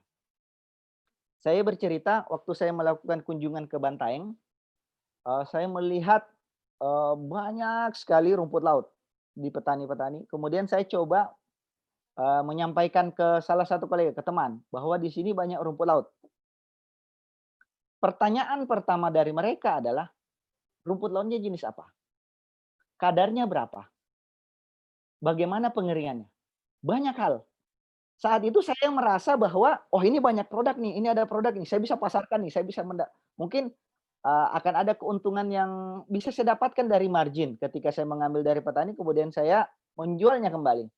Tapi ketika pertanyaan itu muncul ke saya jadi paham bahwa ternyata saya tidak mengenali produk yang akan saya jual. Oleh karena itu, ketika kita bergerak, tadi kita ingin ada di sebelah kiri, memiliki produk, kenali produknya. Tadi begitu banyak yang disampaikan oleh Pak Adel, peluang-peluangnya. Mulai dari apa tadi, daun ketapang, kemudian banyak produk-produk perikanan. Kenali, apakah jika kita memiliki salah satu dari berbagai macam produk itu, apakah kita sudah mengenali produk kita? Apa kita sudah bisa pastikan bahwa produk kita bermutu dan bisa bersaing? Itu. Jadi ketika kita sudah memiliki produk, kenali produknya dan pertanyakan apakah produk ini layak untuk bersaing. Lakukan perbaikan terus-menerus supaya produk tersebut menjadi layak. Nah, ketika kita sudah mengenali produk kita dan kita sudah oke, produk saya siap untuk bersaing di luar negeri. Saya memiliki daun ketapang yang sudah saya olah menjadi cairan yang bisa menjadi antiseptik, obat. Saya sudah bisa sampai ke level itu, ini sudah bisa bersaing. Bagaimana saya mengekspornya? Kita pelajari. Nah, ini ada dua ini. Nanti akan dibahas oleh pemateri berikutnya bagaimana cara menggunakan aplikasi ini. Tapi regulasi di Indonesia kita bisa ambil dari NSW. Kemudian bagaimana regulasi di negara tujuan atas produk-produk kita itu bisa kita ambil dari web Kemendak. Katanya sekarang masih dalam tahap pengembangan, tapi insya Allah sudah bisa membantu. Tadi juga bisa langsung datang ke FTA Center. Kalau di Makassar, kalau tidak salah di Boulevard. Silahkan di searching saja, ada FTA Center Makassar. Datang, bisa menanyakan langsung terkait regulasi-regulasi di negara tujuan. Bisa dibantu. Kemudian, kita bicara apakah kita sudah mengenali produk kita. Kita sudah tahu regulasi kita di Indonesia apa yang dibutuhkan untuk bisa dilakukan ekspor. Kita juga sudah tahu, di negara tujuan membutuhkan dokumen apa saja. Kita sudah persiapkan. Nah, saya ingin berbagi tips bagaimana meningkatkan nilai produk tersebut.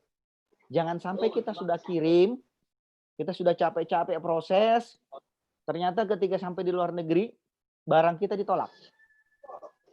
Ini kejadiannya bukan kejadian yang 1-2 kali terjadi, tapi sangat sering terjadi di mana produk kita diekspor kena klaim. Contoh, tadi rumput laut dikirim ke luar negeri dengan kadar kekeringan tertentu, ketika sampai di luar negeri, ketika kelembaban dalam kontainer dalam pengiriman berubah, sehingga kadarnya ketika sampai sudah tidak sama lagi. Bahkan ada sebagian yang mungkin berjamur. Nah, ini kita harus memperhatikan ini. Nah, yang saya ingin berbagi tips ke rekan-rekan sekalian. Jadi tadi sudah punya produk, kita sudah berpikir, oke, saya punya produk. Saya sudah mengetahui kualitasnya. Dan sekarang ini ada tips-tipsnya. Satu, produknya unik. Produk kita yang berkualitas dan punya daya saing. Dan tentunya harus dicari. Pak Adel tadi sudah menyebutkan bahwa produk-produk kita pasti dicari. Kenapa? Karena rempah-rempah pasti dicari, khususnya dalam kondisi saat ini. Nah, ini pasti sudah berkualitas dan unik. Nah, apakah akan dikirim saja dalam bentuk seperti itu saja? Apakah langsung dikirim merica saja? Berarti kita tidak memberikan nilai tambah terhadap produk-produk ekspor Sulawesi Selatan. Karena yang sudah berjalan sekarang sudah diekspor dalam bentuk white paper. Ini teman-teman Nitro ini mungkin bisa mengembangkan lebih jauh sehingga dia bisa menjadi produk yang memiliki value yang lebih tinggi. Kemudian yang kadang dilupakan adalah ketika kita memiliki produk, kita lupa finishingnya. Ada salah satu eksportir kayu ke Jepang, produknya diteliti satu persatu. Jadi ketika ada kayu seukuran ini, maka yang diukur setiap ukuran kayu seperti ini, diukur berapa kedatarannya, berapa kadar kekeringannya, semua diukur. Nah, sampai ke akhirnya finishingnya sampai dia di packing itu dibungkus pakai plastik dan tidak boleh lagi dibuka dari kontainer. Ketika sudah masuk dalam kontainer, disegel. Nah ini contoh proses finishing. Jangan sampai kita sudah memiliki produk, kita sudah memiliki proses yang baik, kita sudah olah untuk value-nya meningkat, tapi ternyata kita lupakan proses finishingnya sehingga nilainya berkurang. Yang kemudian yang salah satu tips lagi adalah packaging-nya. Jangan sampai kita mempackaging produk ekspor kita, packaging-nya malah merusak. Karena tentunya kemasan itu juga dapat meningkatkan nilai produk kita. Contoh kita akan membeli sebuah benda namanya sebuah jam tangan. Jam tangan merek Rolex dibungkus plastik. Disebut ini asli, apakah kita akan berani membelinya? Dibandingkan jam tangan mungkin yang mereknya tidak terlalu terkenal, tapi di packaging dalam kotak yang bagus. Dalam tempat yang bagus. Pasti kita tertarik untuk membelinya. Kemudian kita bicara tentang kopi. Salah satu komoditas ekspor kita kopi. Jangan sampai malah proses packagingnya itu merusak value-nya. Terjadi penurunan kualitas. Oke. Jadi tadi tips saya dalam ketika kita sudah memiliki produk. Pertama, pastikan bahwa produk kita bermutu dan unik. Kemudian tadi proses finishingnya jangan dilupakan. Dan proses packagingnya. Oke, kita sekarang sudah menyelesaikan, kita sudah punya produk. Ceritanya kita sudah punya produk. Di kuadran kiri kita sudah punya produk ekspor. Kita akan bergerak ke kuadran bawah, kanan. Bukan yang merah, sisi merah ya. Tapi di kuning tadi. Mencari pembelinya. Supaya dapat bertemu ini kegiatan ekspornya. Bagaimana menemukan pembeli? Kata teman saya, jangan mencari pembeli. Karena pembeli itu tidak hilang. Tapi dia ada dan kita harus menemukannya. Dan dalam pelajaran di dunia kampus pasti sudah dipelajari di Institut Bisnis dan Keuangan Nitro ini hal-hal seperti ini bagaimana menemukan pembeli dan menemukan produk pasti sudah dipelajari. Yang saya ingin sampaikan di sini adalah bagaimana eksportir yang sekarang existing itu menemukan pembelinya. Oke. Yang pertama, mereka rajin ikut pameran atau expo. Ketika dia sudah punya produk, produknya dia sudah packaging, dia tempatkan dalam tempat yang baik, packagingnya sudah bagus, dia sudah merasa bahwa ini berkualitas. Kemudian tadi finishingnya sudah perbaiki, maka dia akan rajin ikut expo. Salah satu mungkin tadi Trade Expo Indonesia yang terkenal, silahkan di searching di Google lah. Untuk agrikultur ada Guangzhou World, ada banyak nih. Kemudian untuk rumput laut ada Seaweed International Business Forum beberapa tahun lalu dilaksanakan di Bali dan ada eksportir yang mendapatkan pembeli dari eksibisi ini. Kemudian dia jajaki dan akhirnya sekarang menjadi eksportir. Nah, jadi sekali lagi untuk menemukan pembeli ketika sudah memiliki produk, rajin ikut pameran. Nah, kemudian kedua sekarang kita coba ikut trade platform. Banyak nih trade platform kita. Ada Etsy. Etsy itu untuk kerajinan kesenian. Kemudian ada World Trade. Ini sekelas Alibaba kalau di Amerika. Kemudian ada TradeMap. Ada banyak lagi, banyak kita bisa temukan. Yang paling mudah yang ada di sekitar kita adalah Instagram. Kita bisa juga membangun website. Ada di Facebook. Kita perkenalkan, kita bangun portofolio produknya di situ. Perkenalkan produknya. Tidak akan langsung mendapatkan pembeli, tapi akan memiliki nilai jual yang lebih ketika sudah ada dalam platform seperti ini. Kepercayaan terhadap produk itu, ketika dia ditampilkan secara konsisten, kemudian direview, kepercayaan terhadap produk itu pasti meningkat. Oke, jadi ikut ke platform dan pergunakan media sosial. Yang terakhir, ini senjata pamungkasnya ketika hendak mencari pembeli. Kalau kita lihat beberapa kuis, pilihan terakhirnya, salah satu pilihannya adalah call friend. Telepon teman. Manfaatkan pertemanan. Manfaatkan teman dari teman untuk mencari pembeli. Contoh kita sudah mungkin di dalam lingkungan kita ada keluarga yang atau ada teman kita yang saat ini sedang bersekolah di luar negeri. Atau ada dari teman kita yang sekarang sedang bersekolah di luar negeri. Bisa dimanfaatkan. Bisa saling menguntungkan. Dia sedang sekolah di luar negeri, bisa sekaligus untuk promosi produk kita. Atau tadi, teman sudah ada yang eksportir. Kita ikut di situ belajar. Kita masukkan produk kita. Jadi manfaatkan pertemanan,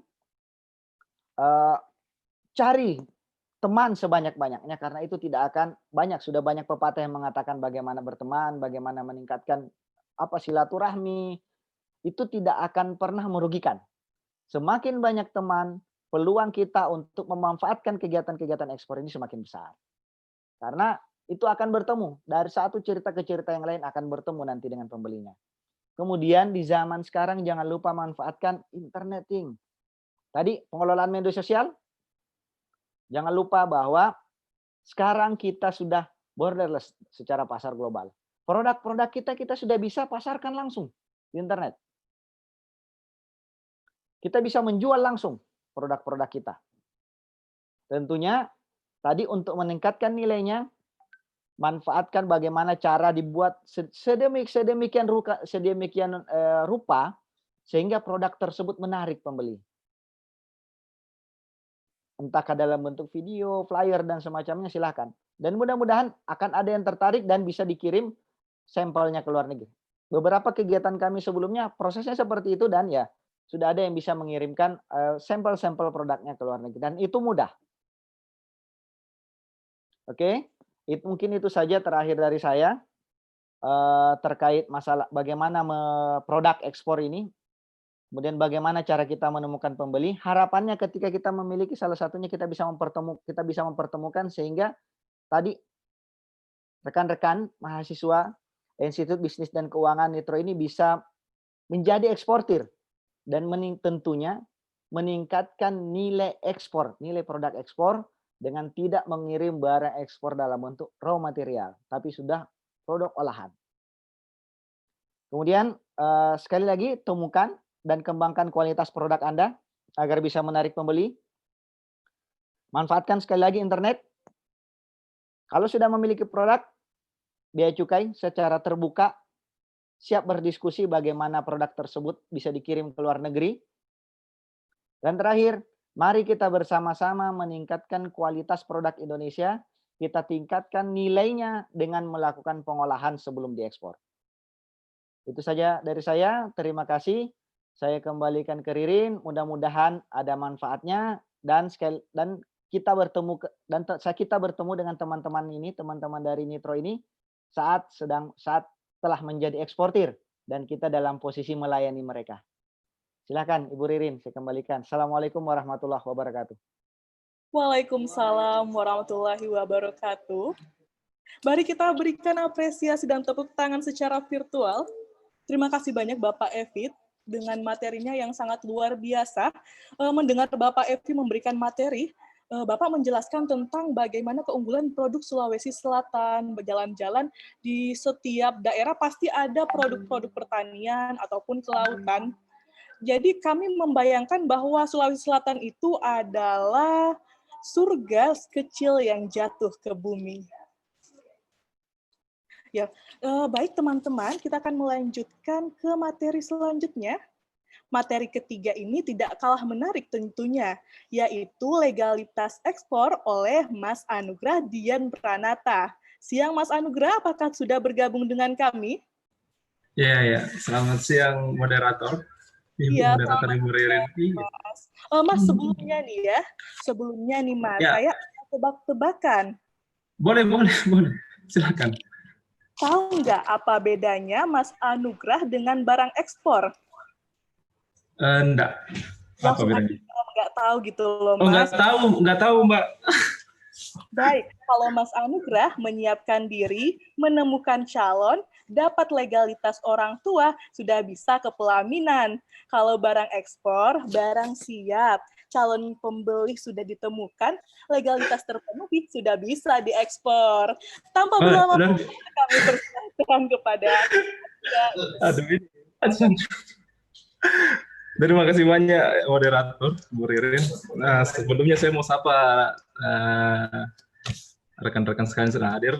Yang terhormat Pak Budi dan para dosen yang hadir dalam acara kita kali ini, Customs Ghost Campus secara virtual ya. Saya harapnya sebenarnya tidak virtual Pak ya, kalau Customs Campus ini. Walaupun saya jadi kameramen biasanya, bertemu langsung itu ada feeling yang beda jika kita bertemu secara virtual. Cuman pertemuan virtual seperti ini sudah menjadi hal yang milenial ya, bisa dibilang milenial, karena orang pun pacaran. Kalau mau bertemu bisa lewat video call ya.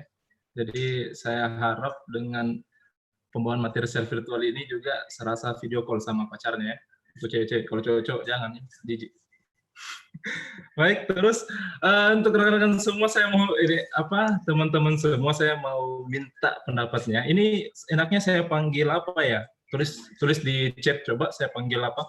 Apakah saya panggil guys, mungkin teman-teman, adik-adik, atau sayang mungkin ada, atau panggil apa? Coba tulis di chat ya. Nanti saya baca, kita sepakati kita panggil apa? Pak teman-teman, Pak Budi menyarankan kita panggil teman-teman ya. Iya Pak Budi, sebelumnya saya mohon maaf kepada peserta kita yang masih kalangan milenial apa enggak sih? Yang lebih tua daripada saya. Kemungkinan kalau ada perkataan saya yang salah, mohon dimaafkan ya. Saya minta maaf sebelumnya Pak. Ya, saya akan berbicara dengan gaya anak muda ya, biar lebih enak maksudnya teman-teman, biar nanti anak muda yang jadi eksportir itu banyak Pak. Jadi saya bicara seperti anak muda aja ya, biar masuk. Rekan-rekan milenial, oke. Panggil Bor. Oh, siap. Panggil Bor ya, Bor sih agak siap ya. Halo Bor, ya. Nah, oke. Sebelum masuk materi, saya mau memperlihatkan satu video dulu ya untuk teman-teman sekalian. Video ini bisa menarik perhatian sih ya. Tapi sebelum saya putar videonya, saya lihat ini banyak yang tidak nyalakan kameranya ya. Coba dinyalakan, siapa tahu ini ada yang bersaudara begitu kan, tiba-tiba oh ini teman saya kok kumisan sekarang gitu ya. Ya. Sembari saya cari video saya, bisa ya diaktifkan kameranya. Ini share komputer. Oke. Baik ya, ini dia video saya.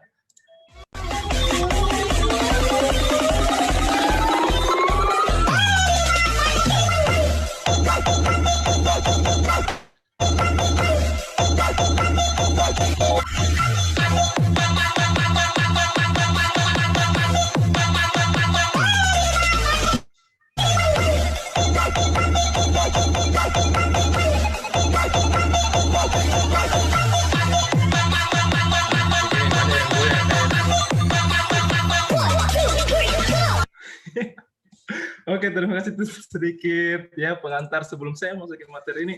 Saya lihat tadi videonya ada yang kayak goyang-goyang, walaupun cuman ini ya alisnya goyang-goyang malu-malu gitu. Nggak apa-apa ya, generasi TikTok kok sekarang. B aja gitu. Oke, materi saya itu terkait dengan legalitas ekspor. Saya cari. Oke.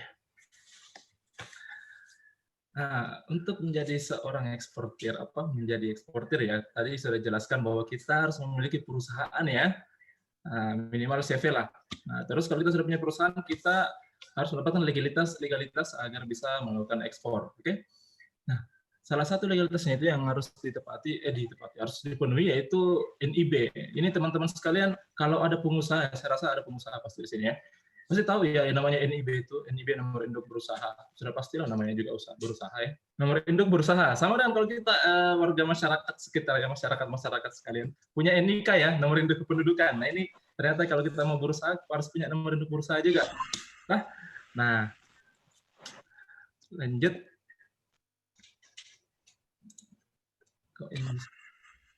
Nah, dalam pembahasan kali ini tuh fokusnya paling di dasar hukum, terus apa itu NIB, nomor induk berusaha tadi, terus NIB sebagai pengganti NIK. NIK ini nomor induk kepabeanan ya. Ini NIK dulu wajib dimiliki sebelum kita melakukan kegiatan ekspor. Kemudian apa fungsi NIB dan cara mendapatkan NIB. Materi saya akan singkat karena saya akan menjelaskan secara bahasa kita lah ya ceritanya ya, tidak pakai bahasa peraturan dan segala hal ya, biar terkesan wah mudah banget ya ekspor ini, gila sih gitu kan ya. Oke. Nomor induk berusaha tadi seperti saya bilang ya, itu adalah sebuah identitas untuk pelaku usaha yang diterbitkan oleh lembaga OSS. Intinya NIB itu ya seperti KTP ya. Nah, kita dianggap sebagai masyarakat Indonesia kalau kita sudah punya KTP. Nah, kita sudah bisa melakukan ekspor atau impor atau kegiatan kepabeanan kalau kita sudah punya NIB yang di dalamnya terdapat pengesahan terkait dengan hak atas kepabeanan. Oke. Dasar hukumnya yaitu di Peraturan Pemerintah Nomor 24 Tahun 2018 terkait dengan NIB. Bisa di-searching nanti aja, nggak usah di-searching sekarang ya. Sekarang saya mau tuntun teman-teman sekalian bagaimana biar bikin CV lah buat ekspor gitu ya. Oke. Saya tidak ajak untuk mengetahui ininya, menghafal peraturan pemerintah. Intinya saya ajak untuk jadi eksportir. Nah, kemudian OSS. Bagaimana sih untuk dapatkan NIB itu? Sebelum mendapatkan NIB, kita harus melakukan pendaftaran melalui OSS. Saya rasa teman-teman sekalian di sini tuh sudah punya Facebook semua ya, Facebook, Twitter, dulu Twitter, Facebook, terus Instagram. Nah, untuk mendapatkan NIB itu gampang juga ternyata ya. Seperti kalau kita mau daftar Facebook ya kurang lebih seperti itulah. Kita daftar di OSS NIB kita kayak gitu. Mudah sekali sumpah ya Allah. Ini tadi panggilnya Bor ya, sorry saja dipanggil teman-teman jadi. Ya, jadi Bor itu gampang banget Bor. Kita tinggal masuk di situs ini https://oss.go.id. Nanti di situ ada menu daftar ya. Tinggal klik daftar dan kita akan mendaftar seperti kita mendaftar di Facebook mungkin. Oke, Bor? Jadi untuk mendapatkan NIB yang harus diingat pertama ini situsnya OSS ya. Situs OSS ya. Tidak usah situs yang lain.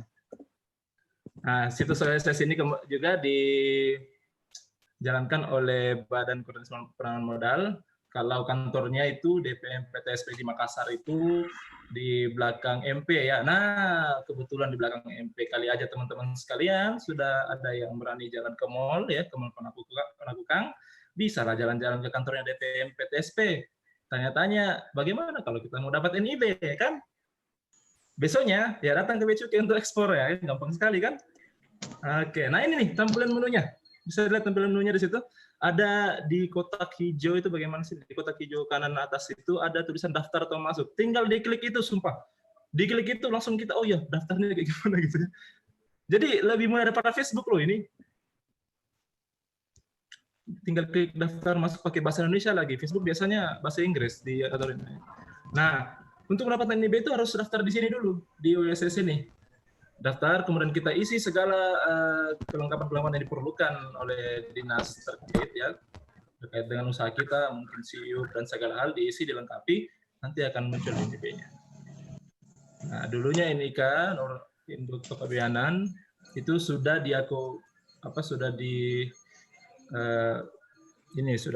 ceritanya kalau dibilang sudah masuk jadi di NIB gitu ya. Bahasa sederhananya, kalau ada NIB-nya, NIK itu sudah NIB itu sudah mewakili NIK kita gitu bahasa sederhananya ya. Oke, sampai sini paham teman-temanku sekalian? Oke. Paham Bor? Kalau ada yang tidak paham nanti kita ada pertanyaan Bor ya. Nah, kemudian di pendaftaran NIB melalui OSS itu prosesnya cepat, perizinan usahanya cepat. Nah, kok bisa cepat gitu ya? Kok bisa cepat? Karena kenapa kita bisa bilang cepat? Karena perizinannya itu pendaftarannya melalui internet dan approval-nya itu di poin kedua approval-nya itu automatic approval ya. Jadi tidak harus datang ke kantornya di PTSP di belakang MP tadi ya yang saya bilang ya, tidak harus datang ke sana untuk dapat NIB. Kita bisa daftar secara online, tunggu beberapa saat, kemudian NIB-nya jadi. Sangat simpel kan? Jadi jangan takut, aduh, masa sih harus bangun harus buat ini lagi, buat itu lagi. Jadi nggak usah berpikir pusing. Susah ini kalau buat lagi CV ya. Nggak usah. Sekarang bisa daftar melalui online. Tenang. Nah, kemudian fungsi NIB. Nah, di sini. Ini yang harus diperhatikan ketika kita mendaftarkan perusahaan kita untuk mendapatkan NIB ya.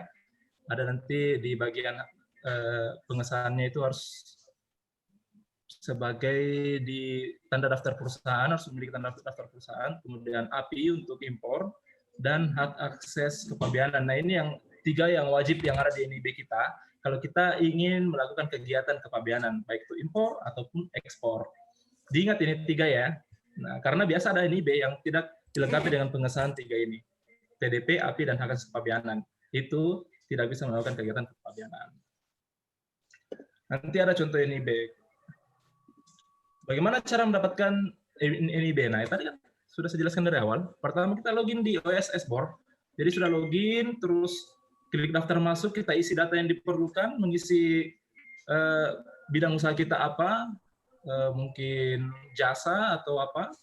Kemudian checklist ya yang kita butuhkan tentang kebenarannya itu, keabsahan dokumen yang kita berikan segala hal. Kemudian OSS akan menerbitkan NIB.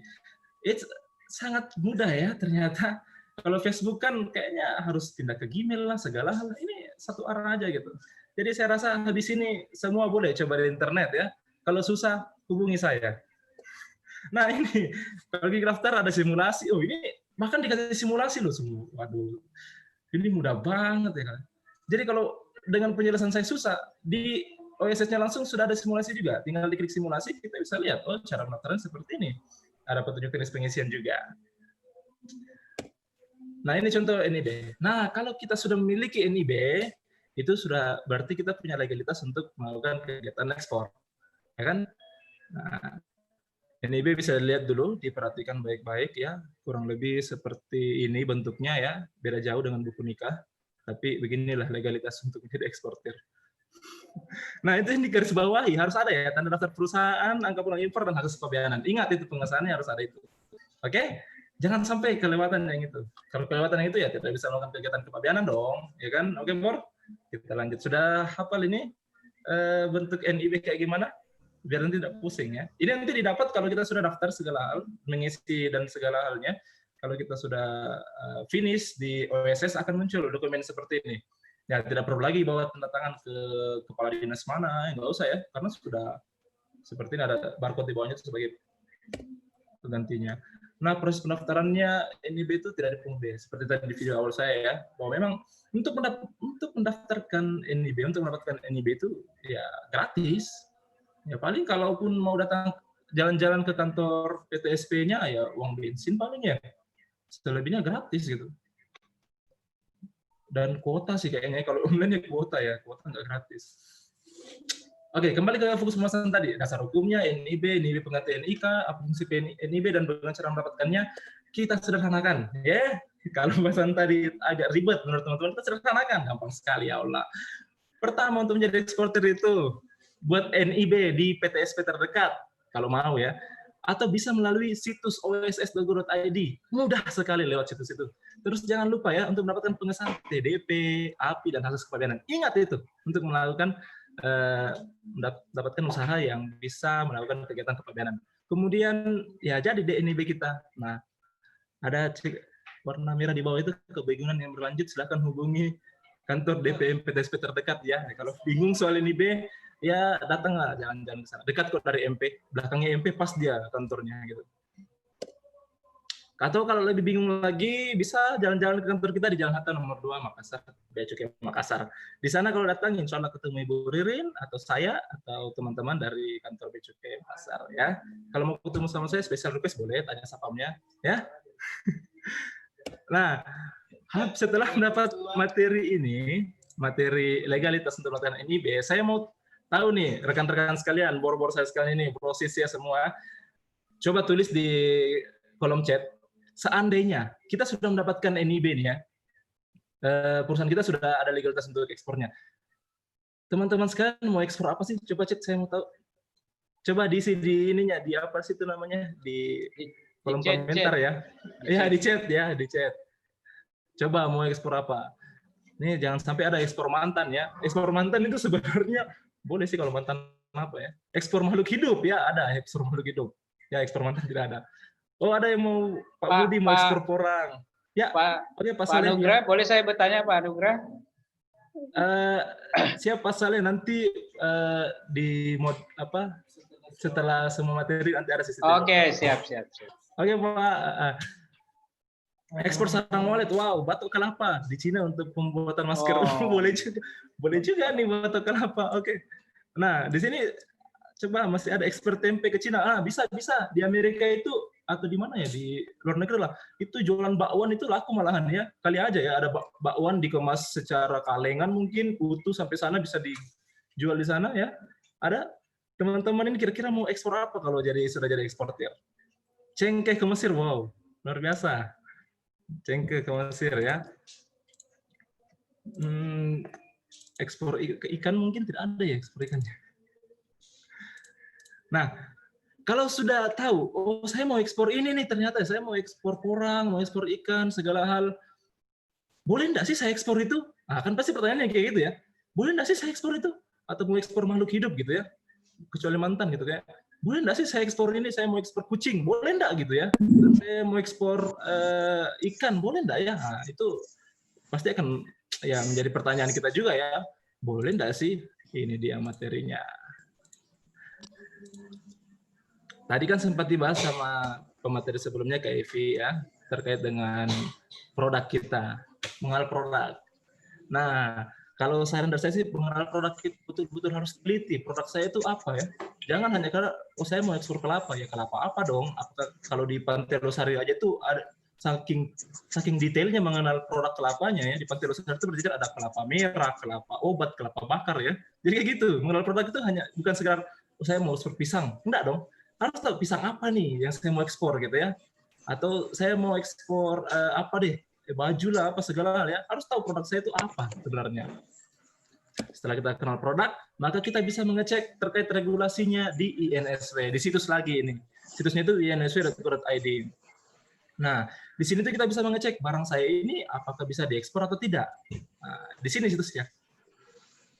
Ceknya di sini tuh gampang sekali, kayak stalking mantan juga kalau di Facebook. Kalau di Facebook tulis nama mantan, keluar profilnya dia. Kalau di sini juga kayak gitu. Tulis nama barang kita, keluar apa saja dokumen yang diperlukan agar barang kita bisa diekspor ya.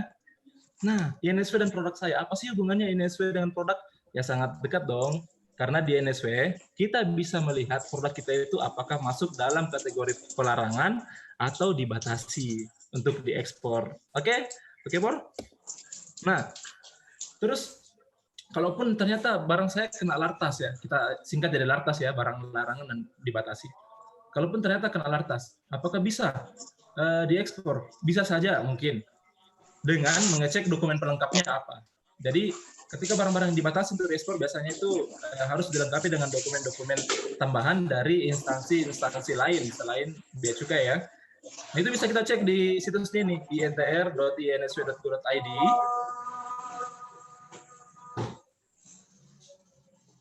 Ada yang open mic kayaknya.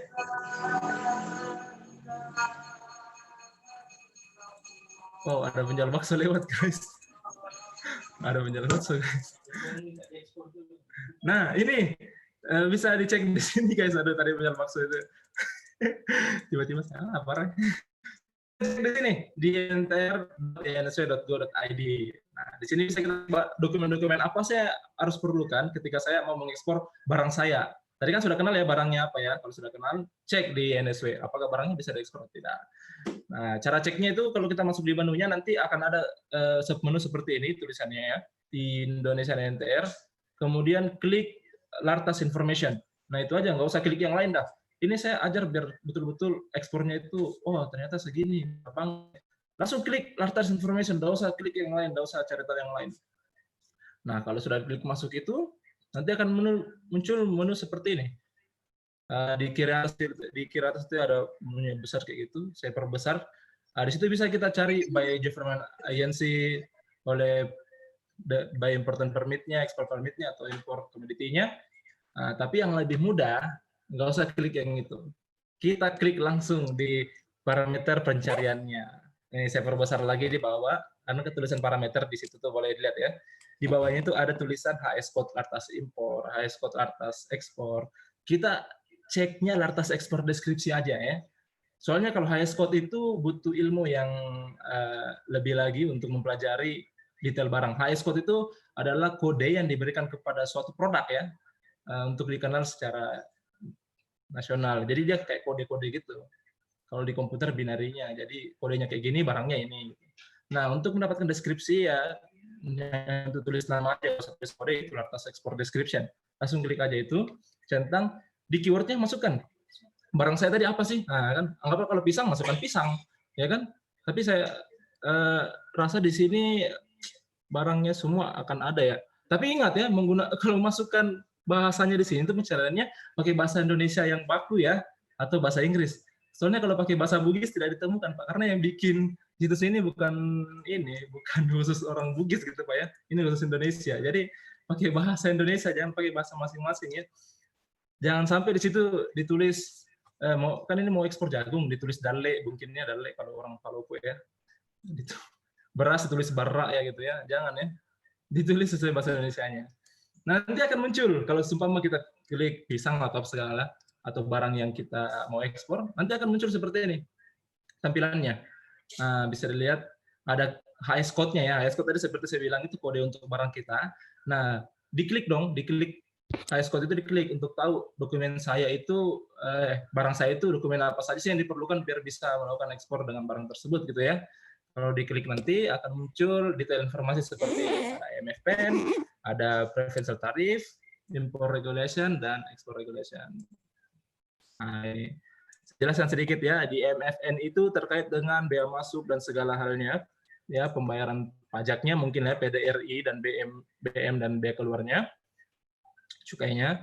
Kemudian ada preferential tarif ini yang perjanjian, oke? Jadi perjanjian tarif antara Indonesia dengan negara yang telah melakukan perjanjian. Kemudian ada impor regulasinya. Nah, di sini regulasi impornya. Kalau kita barang impor, kalau ekspor di bawah ada muncul ekspor regulasi. Kalau saya ekspor barang ini, saya nggak boleh kayak di contoh ini ikan ya, komoditinya ikan. Nah, dokumen kelengkapan itu saya harus lengkapi di mana sih? Oh, ternyata di Badan Karantina Ikan. Nah, terkait dengan aturan itu ada di situ, di karantina ikan di nomor 18 Permen KP, kemudian deskripsinya, kemudian regulasinya sebelah kanan. Nah, itu yang harus dilengkapi. Kalau barang kita masuk di barang larangan dan pembatasan. Kalau seandainya kita cari barang kita dan tidak ditemukan keyword barang kita, maka barang kita tidak masuk dalam barang yang dilarang dan dibatasi. Berarti bisa diekspor tanpa kelengkapan dokumen dari instansi lain. Oke? Tapi ingat, selalu cek di sini barangnya apakah masuk di barang dilarang atau dibatasi. Kemudian, wah, saya sudah tahu nih barang saya ternyata tidak ada pembatasan dan pelarangannya. Oke. Kemudian saya mau ekspor dong, gitu ya kan?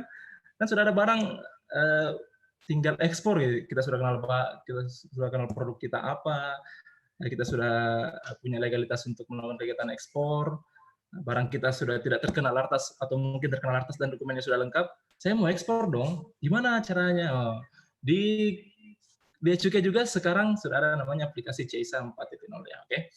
Nah, kita sudah melakukan pelaporan untuk melakukan pemberitahuan ekspor barang itu sudah melalui aplikasi. Jadi tidak perlu datang ke kantor Bea Cukai lagi untuk melakukan setor-setor dokumen gitu ya. Karena kita sudah melakukan pelaporannya melalui aplikasi.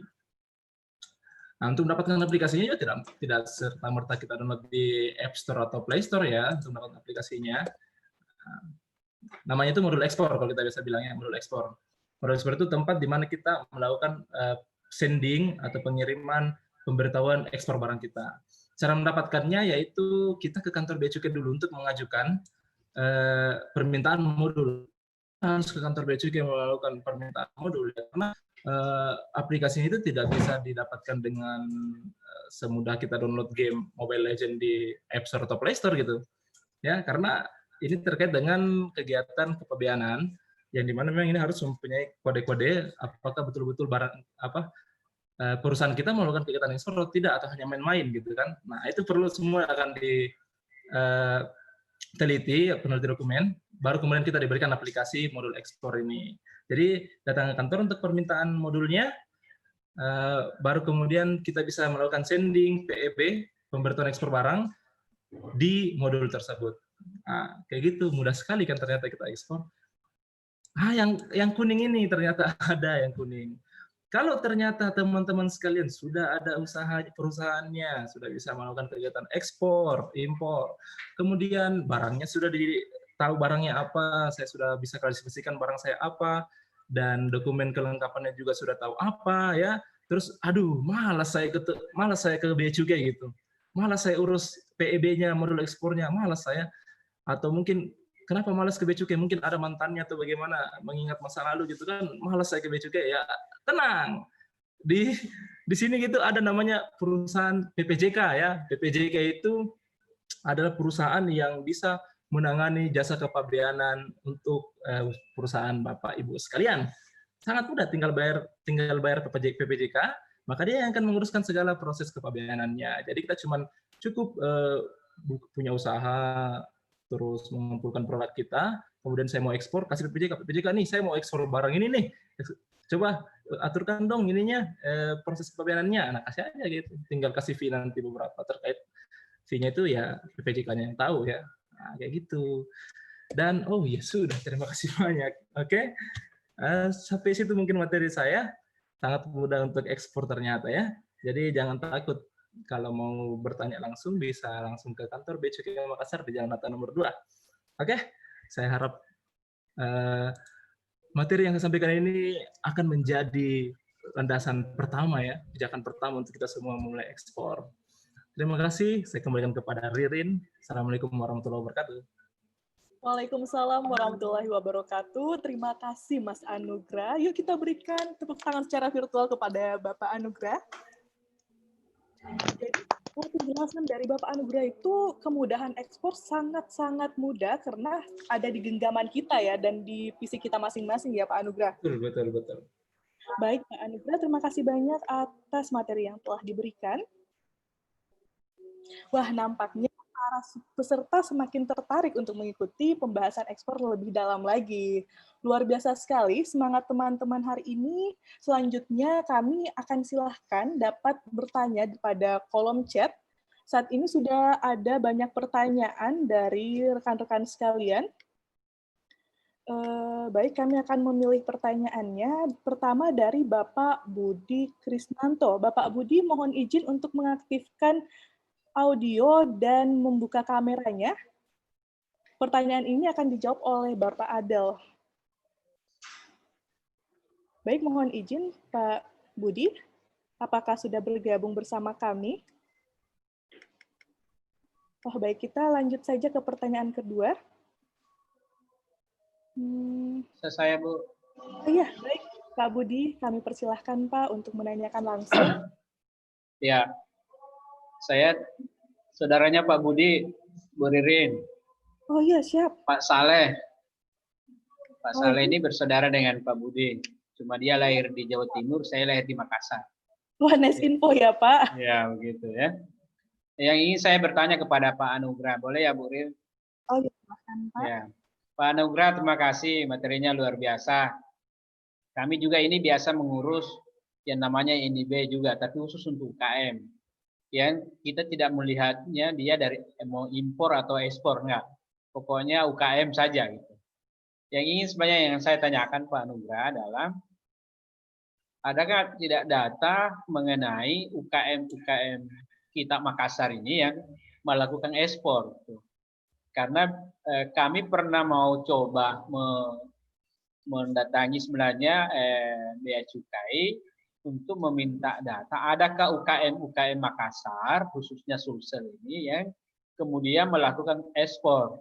Karena ada yang merasa, belum pernah ada UKM itu yang mengekspor, yang rata-rata itu hanya dompleng saja dengan usaha besar.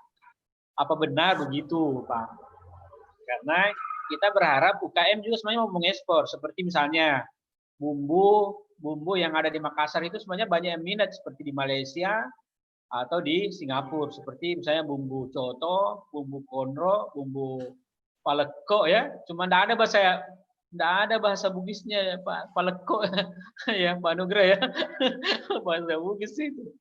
Ya, Pak, saya maksud itu adalah UKM-UKM ini kita dorong sebenarnya mau mengekspor. Cuma persoalannya adalah ternyata ya mungkin agak beratnya itu mungkin karena dia bilang, Anda kan UKM, nggak bisa mengekspor. Harus dompleng sama perusahaan besar. Bolehkah Pak 1-2 UKM kita difasilitasi biar kita buktikan kepada dunia ini bahwa ternyata ada UKM yang melakukan ekspor.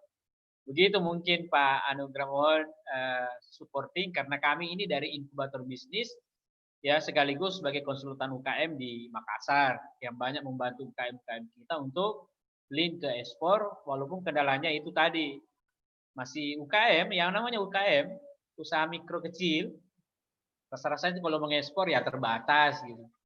Mohon dukungan Pak. Terima kasih Pak Anugrah, makasih Bu Riri. Ya. Ibu Riri kayaknya pernah ke Nitro ya? Iya Pak, benar sekali. Wah, pantas manisnya masih sama dulu Pak Anugrah waktu di Nitro sampai sekarang ini ternyata. Oh ya, terima kasih Pak Saleh. Ya, kasih. Silakan, kasih. Biasanya didiskusikan saja menggunakan UKM. Tapi kalau untuk yang pernah melakukan ekspor sampai kita lihat di Baik, kami persilahkan untuk Pak Anugrah untuk menjawab pertanyaan dari Pak Saleh. Iya Pak, bagus juga Pak ya, UMKM apakah bisa melakukan ekspor gitu Pak ya? Iya. Bisa Pak. Kita bisa melakukan ekspor Pak selama kita mempunyai legalitas ekspor tadi Pak. Kalau memang ternyata oh produk saya ini potensinya luar biasa kalau saya ekspor gitu Pak ya. Oh iya. Bisa kita menjadikan badan hukum terus kumpulkan jadi Bapak sebagai apa sih namanya pengumpul ya Pak ya. Nah, melakukan eksportasi keluar gitu. Akan lebih mudah seperti itu Pak. Nah, terkait datanya itu terkait data apakah sudah ada UMKM yang melakukan ekspor di Makassar atau belum itu bisa saya sarankan kepada Pak Evi Toha di teknis ekspor terkait Pak biar lebih mantap ininya. Pak Evi silakan. Assalamualaikum warahmatullahi wabarakatuh. Biasa ini. Terima kasih Pak Anugrah. Pak Saleh, apa kabar? Wah, lama tak jumpa ini Pak Ipi. Ya. Oke. Izinkan saya sedikit menjawab Pak terkait masalah ekspor kita. Memang kalau kita melihat kondisi ekspor kita saat ini masih banyak kalau di diagram yang saya sampaikan tadi, yang saya perlihatkan tadi, dia ada di sisi bawah Pak. Dia punya pembeli tapi belum punya produk. Sehingga dia posisinya menjadi pengepul. Kondisinya seperti itu Pak. Akhirnya kebanyakan menjadi pengepul. Kemudian yang punya produk kebanyakan karena tadi makanya kita turun nih ke lapangan, mendekatkan diri ke mahasiswa, mendekatkan diri ke UMKM. Minggu lalu kami ada 5 seri Pak, khusus untuk masyarakat langsung. Oh iya. Ya, yang kami ingin menyampaikan bahwa ekspor itu mudah. Dengan tadi cukup memiliki NIB sehingga siapapun bisa ekspor. Jangankan UMKM Pak yang sudah bisa memiliki perorangan pun yang memiliki bisa membuat CV dan sudah bisa ekspor. Jadi itu terkait kegiatan. Jadi kebanyakan kita yang di Makassar masih ada di bawah dan yang punya produk ternyata juga belum memiliki akses pasar ke luar negeri, belum mengetahui caranya, belum memiliki pembeli sehingga produknya dijual ke pengumpul tadi Pak. Jadi sebenarnya bukan permasalahan bisa atau tidak ekspornya, cuman lebih singkatnya lebih ke situ Pak. Dan yang bawah ini yang pemilik pengepul ini keenakan mendapatkan margin keuntungan tanpa melakukan pengolahan. Iya. Nah, ini yang kita dorong harapannya dengan mahasiswa umpamanya yang mahasiswa bisnis ini bisa proses lebih lanjut Pak terkait produk-produk ini tadi sudah jadi bumbu, kita sudah tadi belajar mencari pembelinya, ayo kita jual UMKM. Dan bea cukai itu punya fasilitas Pak untuk khusus UMKM. Namanya makasih Pak. Jadi silahkan datang ke bea cukai untuk konsultasi lebih lanjut atau bisa kontak salah satu di antara kami. Kami akan memperjelas bahwa UMKM itu ada fasilitas namanya KITE IKM. Jadi ketika dapat fasilitas KITE IKM, Bapak mengimpor mesin dari luar negeri itu bebas pajak. Bebas bea masuk dan pajak untuk mengolah produk-produknya supaya bernilai lebih baik atau memiliki kualitas lebih baik.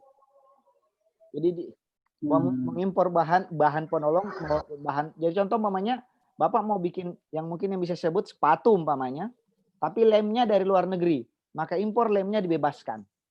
Oh, baik. Ini fasilitas ini, Pak, ya? Ya, fasilitas. Banyak fasilitas sebenarnya yang bisa dimanfaatkan. Nah, ini kami tadi tujuan kami salah satu kegiatan ini, ekspor asisten ini supaya masyarakat tahu bahwa ekspor itu mudah dan cukup dengan memiliki modal NIB. Tadi sudah bisa secara legal disebut sebagai eksportir. Tinggal permasalahannya memiliki produk dan memiliki pembeli sudah ketemu atau tidak. Ini yang harus dijalani, mencari ini. Iya, iya. Oke, untuk perbaikan kualitas produknya, kami punya beberapa fasilitas. Silahkan, Pak, kalau punya kelompok-kelompok UKM, perwakilan-perwakilan, kami siap asistensi lebih lanjut. Bukan di forum ini kita lebih bicaranya. Ada Bapak bisa menghubungi salah satu kontaknya, mungkin Ibu Ririn kalau sudah punya kontaknya. Khusus UMKM itu kita tindak Saya butuh kontaknya kayaknya Ibu Ririn ini, supaya berlanjut. Ya, nanti kita datang khusus untuk UMKM-nya, Pak. Bagaimana caranya? Karena tadi Cina itu mayoritas ekspornya oleh UMKM. Nah, ini harapannya juga Sulawesi Selatan kita dorong seperti itu melalui program ekspor asistensi ini. Jadi kita punya program ke masyarakat langsung. Kemarin minggu lalu kita 5 seri. Minggu ini kita masuk ke kampus-kampus. Ke depan kita kembali akan mendekatkan diri ke kampus-kampus. Karena apa harapannya? Eksportir muda ini yang bangkit. Itu tujuannya, Pak. Terus Pak Epi, boleh saya bertanya sedikit, Pak? Pak Epi, itu kan ada UKM saya. Dulu ada pesanan ke Malaysia sama Timur Leste. Itu cuma beberapa kilo. Apakah itu juga masuk salah satu ekspor atau gimana kalau sekian-sekian aja? Dia masuk sebagai kategori ekspor, Pak. Tapi prosesnya biasanya lewat jasa kiriman. Iya, begitu Pak maksudnya. Ya. Sehingga tidak membutuhkan NIB. Karena yang memiliki NIB-nya adalah jasa kirimannya. Oh iya. Betul, Pak. Jadi mengirim sampel ya silahkan kalau punya tagihan punya permintaan sampel ya langsung dikirim saja, datang ke kantor pos, siapkan barangnya, kirim lewat kantor pos. Kalau dapat permasalahan di kantor pos, hubungi bea cukai yang ada di kantor pos. Ada bea cukai di kantor pos di Sudiang akan memfasilitasi. Atau kalau tidak ada, kami siap memfasilitasi lebih lanjut kalau terjadi permasalahan. Wah, luar biasa. Karena luar biasa. Sekali lagi, Pak, ekspor itu mudah dan semua masyarakat harus tahu bahwa ekspor itu mudah. Gitu, Pak. Karena biar tadi katanya mantan juga bisa diekspor. Oh, itu cuma mantan Pak Anugrah, Pak, yang diekspor. Oh, iya. Silahkan Ibu Ririn, saya kembalikan Ibu Ririn. Ya, Baik, makasih. Jawaban dari Bapak Evi. Bagaimana Pak Saleh? Apakah sudah puas? Boleh ya? Oh, iya. Baik, mohon izin Bapak dan Ibu sekalian, kami ingin memberitahukan bahwa tanya jawab ini akan ada hadiah yang menarik. Jadi silahkan memberikan pertanyaan di kolom chat ya Bapak dan Ibu.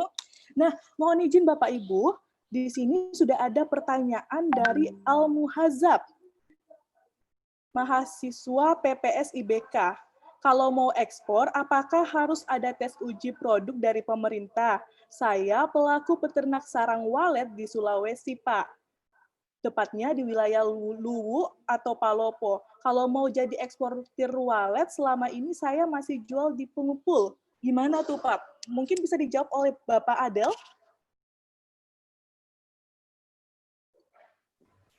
Ya, terima kasih Mbak Ririn, terima kasih Mas pertanyaannya. Apa tadi Bor ya? Terima kasih Bor pertanyaannya. Sobat milenial luar biasa, terima kasih Pak Saleh, Anda sangat mendukung juga IKM-IKM kita untuk maju. Baik, untuk wallet tadi masih apa tadi ya? Apakah perlu ada semacam pemeriksaan kualitas ya? Untuk barang ekspor pasti ada Mas ya, Bor milenial tadi. Pasti ada pemeriksaan dan itu berkaitan dengan Badan Karantina Pertanian ya, karena itu di bawah satu dengan karantina hewan atau karantina pertanian. Anda tinggal menghubungi di sana, barangkali di mana ya, mungkin daerahnya di daerah sana, pokoknya cari karantina pertanian atau karantina hewan.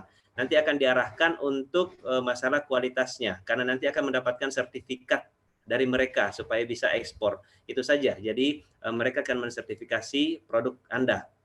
Nah, tadi langsung dijawab kayaknya sama Pak Budi waktu Mas Muhazab ini bertanya bahwa nanti akan dibimbing di inkubator nitro. Nah, itu juga bisa diarahkan di sana. Yang jelas untuk itu pasti akan mendapat sertifikat dari karantina untuk kualitasnya sebelum diekspor ke sana. Barangkali itu dulu. Baik, terima kasih Bapak Adel. Kepada Bapak Al-Muhazab, mungkin bisa mengaktifkan audionya, Pak, dan membuka kameranya. Bagaimana, Pak? Ada yang ingin ditanggapi? Ya Pak, terima kasih banyak Ibu Ririn atas waktu dan kesempatannya, bahwa acara ini sangat bermanfaat sekali. Langsung saja Pak, insya Allah habis Lebaran ini saya langsung ke kampus ya. Kebetulan saya juga masih mahasiswa tahap akhir di IBK Nitro. Jadi insya Allah akan saya tindak lanjuti ini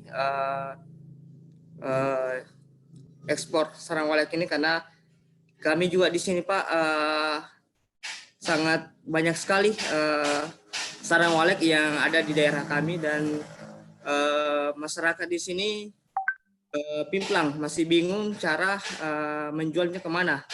Nah, ini sangat potensi, saya melihat potensi yang ada di sini.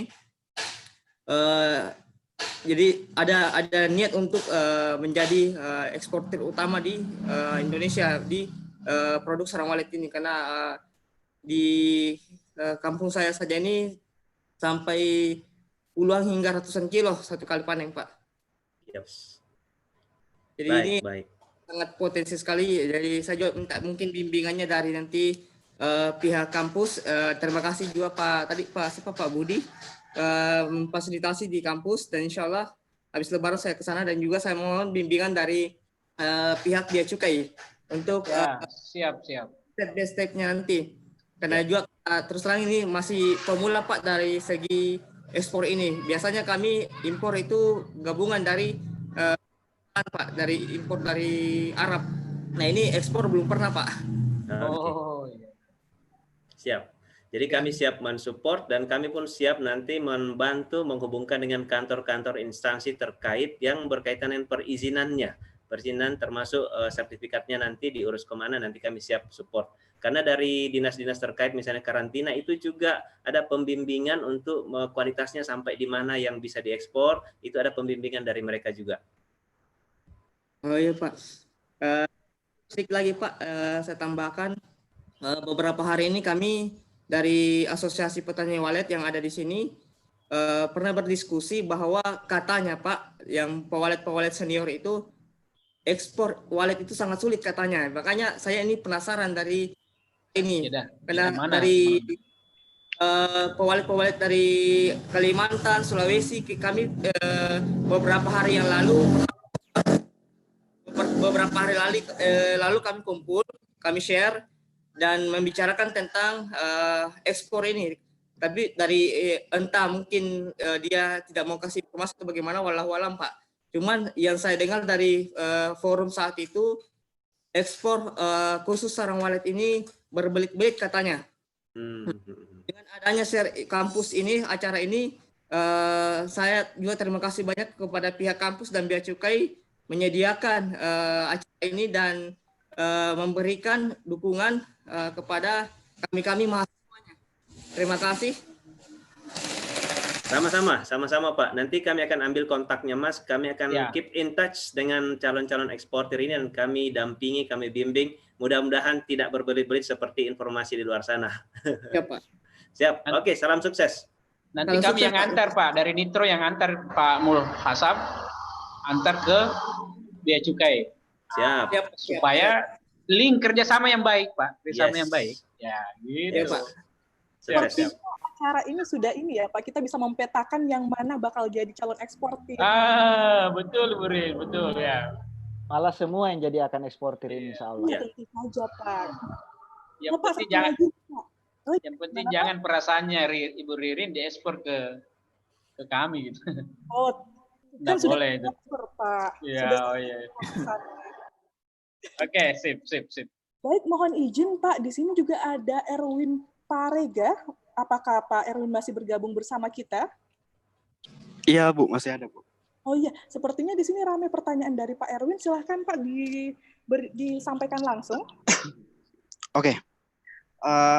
Sebelumnya saya menyambung pertanyaan dari Pak Saleh tadi ya, Pak. Terkait jumlah yang dikatakan butuh NIB. Tadi kan sempat Pak Evi ya kalau nggak salah menyampaikan bahwa Pak Adeltos, kalau misalnya penjualan dalam bentuk online itu bisa langsung saja dengan pengiriman. Sedangkan untuk NIB-nya itu dibutuhkan oleh jasa pengirimannya ya, Pak. Nah, saya ingin tahu yang pertama itu berapa jumlah dalam kuantitas yang kalau kita misalnya mengirim keluar atau ekspor itu membutuhkan NIB gitu. Itu yang pertama, Pak.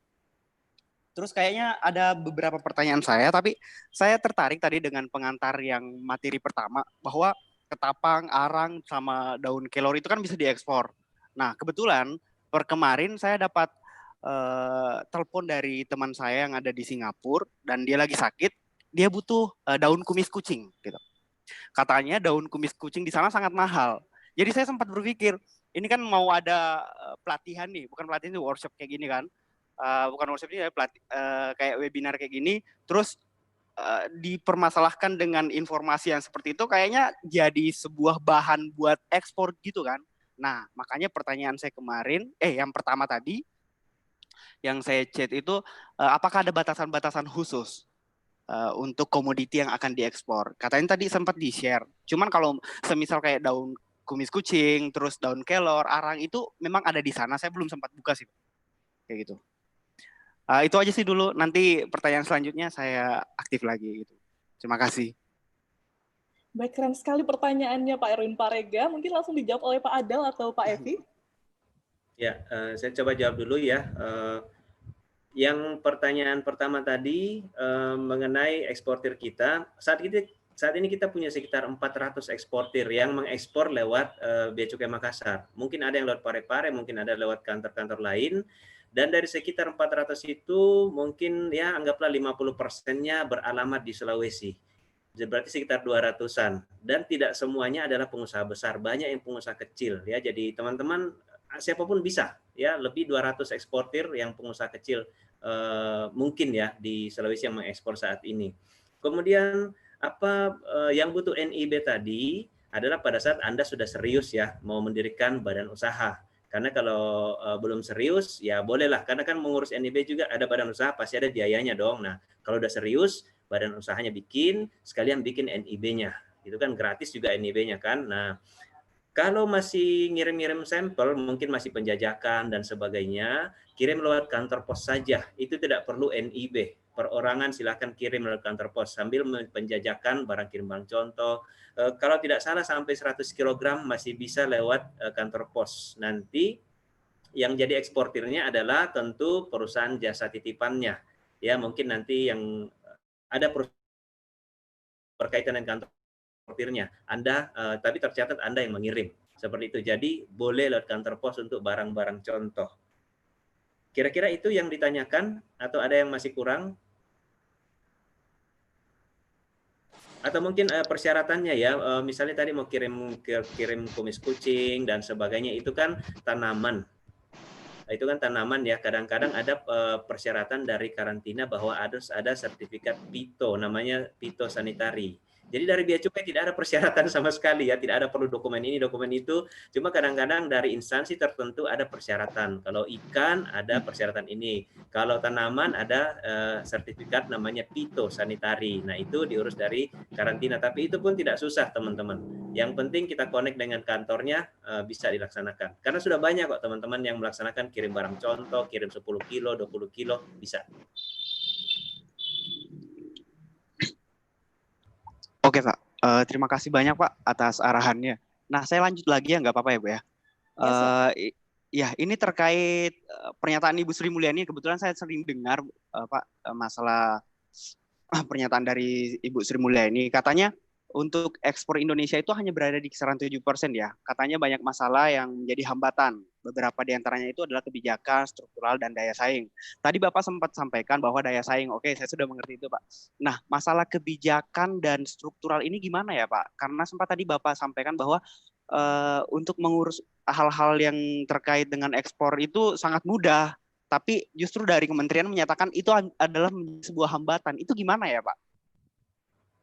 Apa Baik. itu hanya anggapan saja atau gimana nih? Ya, Iya, terima baik. kasih Pak. Mas Erwin ini kayaknya aktivis ya di kampus ya. Bukan.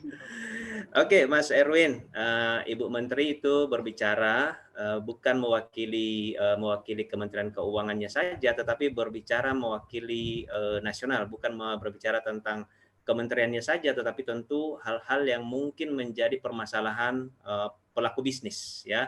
Dan tidak bisa dihindari bahwa negara kita masih berkutat dengan yang namanya kesulitan birokrasi, mungkin ada korupsi, kemudian berbagai hal yang menghambat bisnis, pasti masih ada.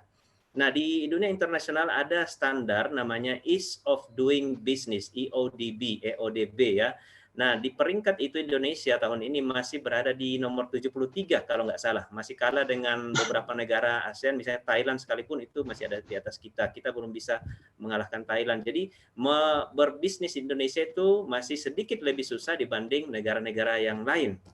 Nah, tetapi anak-anak muda, milenial, jangan putus asa. Bukan berarti kita tidak progres ya. Kita maju terus. Selalu ada perbaikan-perbaikan. Anda tentu menyadari betapa mudahnya sekarang mengurus berbagai hal sudah online. Yang dulu mengurus misalnya tadi perizinan tuh, yang OSS, NIB, itu sudah menghapus banyak perizinan yang lain. Hanya online dan selesai 15 menit. Yang tadinya bisa diurus berhari-hari, berminggu-minggu, nggak selesai. Jadi teman-teman, Anda fokus bahwa lihat juga perbaikan-perbaikan yang terus dilakukan pemerintah. Nah, Anda sangat beruntung karena Anda berada di zaman di mana orang berlomba-lomba melakukan perbaikan. Kalau instansi lain barangkali masih mereka juga berjuang untuk melakukan perbaikan. Nah, dari sisi kami, dari sisi Kementerian Keuangan, dari sisi Bea Cukai, kita terus juga maju ya. Yang tadinya orang harus datang ke kantor berbondong-bondong antri mengurus dokumen ekspor dan sebagainya. Sekarang orang duduk manis di rumahnya pakai sarung, bisa input data ekspor, selesai, tidak perlu ketemu dengan kami. Bukankah ini suatu kemajuan yang luar biasa? Ya kan? Jadi memang masih ada kesulitan, tapi kita juga terus berlomba-lomba untuk semakin membaikkan, dan Anda beruntung berada di zaman ini. Kemudian barangkali tentang masalah korupsi dan sebagainya. Ya, ini juga perang kita bersama teman-teman. Nah, kami sampaikan bahwa semua perizinan atau layanan administrasi terkait ekspor dan impor itu biayanya nol rupiah. Jadi tidak perlu ada bayar-bayar ya. Jadi Anda datang ke kantor atau lewat online, semuanya diproses tanpa perlu bayar dan ada waktunya. Tidak mungkin lambat-lambat. Misalnya, waduh, karena tidak bayar jadinya seminggu, 2 bulan. Enggak. Kami ada layanan standar waktu layanan. Ada yang 1 jam, ada yang 3 hari, ada yang 1 hari, dan sebagainya. Jadi, teman-teman, negara kita makin maju. Memang belum sempurna, tapi yakin kita makin maju, teman-teman. Mungkin itu yang saya sampaikan.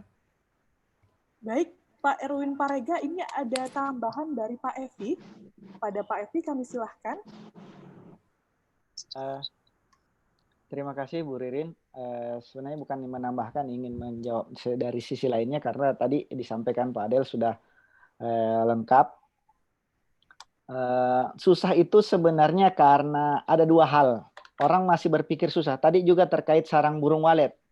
Orang masih berpikir susah itu karena 2 hal. Pertama, susah karena tidak tahu.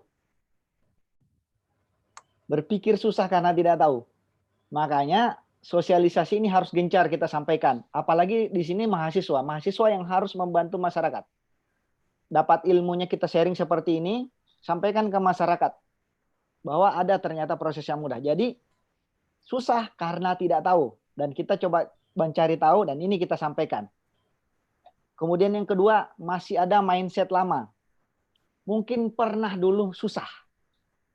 Pernah suatu waktu di masa lalu merasa susah untuk melakukan kegiatan ekspor. Sehingga mindset itu masih tertanam, dan ketika terjadi diskusi, terjadi pembahasan, itu muncul kembali, susah itu ekspor. Padahal untuk saat ini tidak, untuk melakukan kegiatan ekspor tidak ada yang datang ke kantor Bea dan Cukai.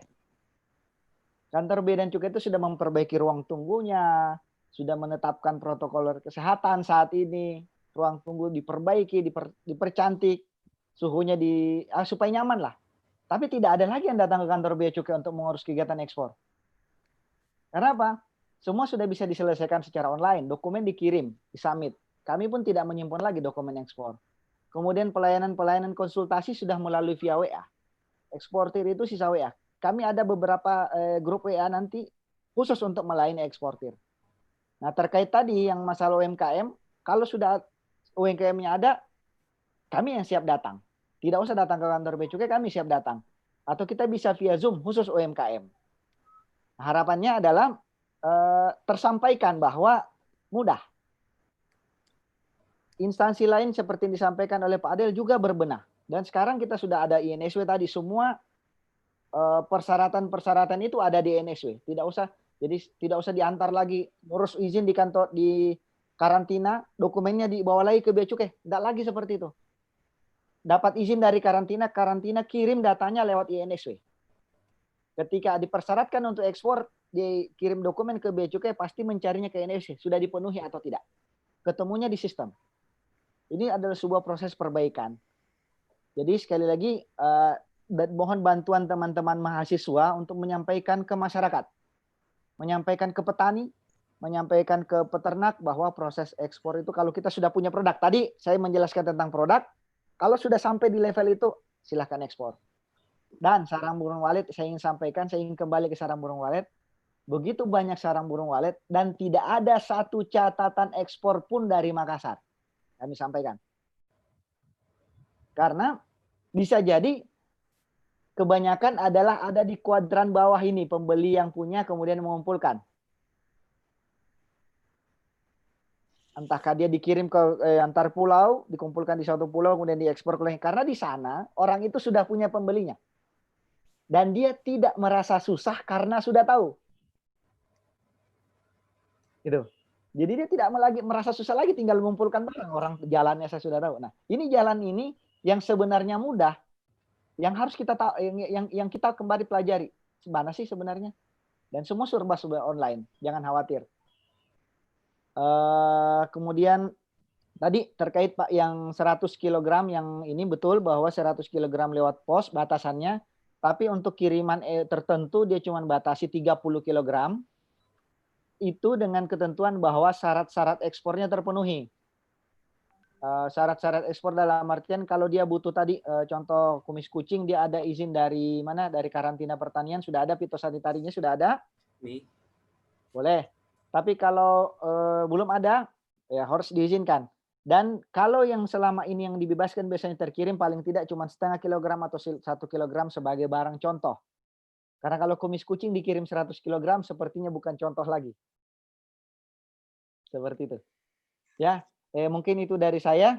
Tadi saya kaget ada Sri Mulyani yang masuk, ternyata Sri Mulyani Rahman. Saya kira ini Ibu Menteri yang masuk room. Baik, terima kasih Pak Evi dan Pak Adel atas jawabannya. Bagaimana Pak Erwin?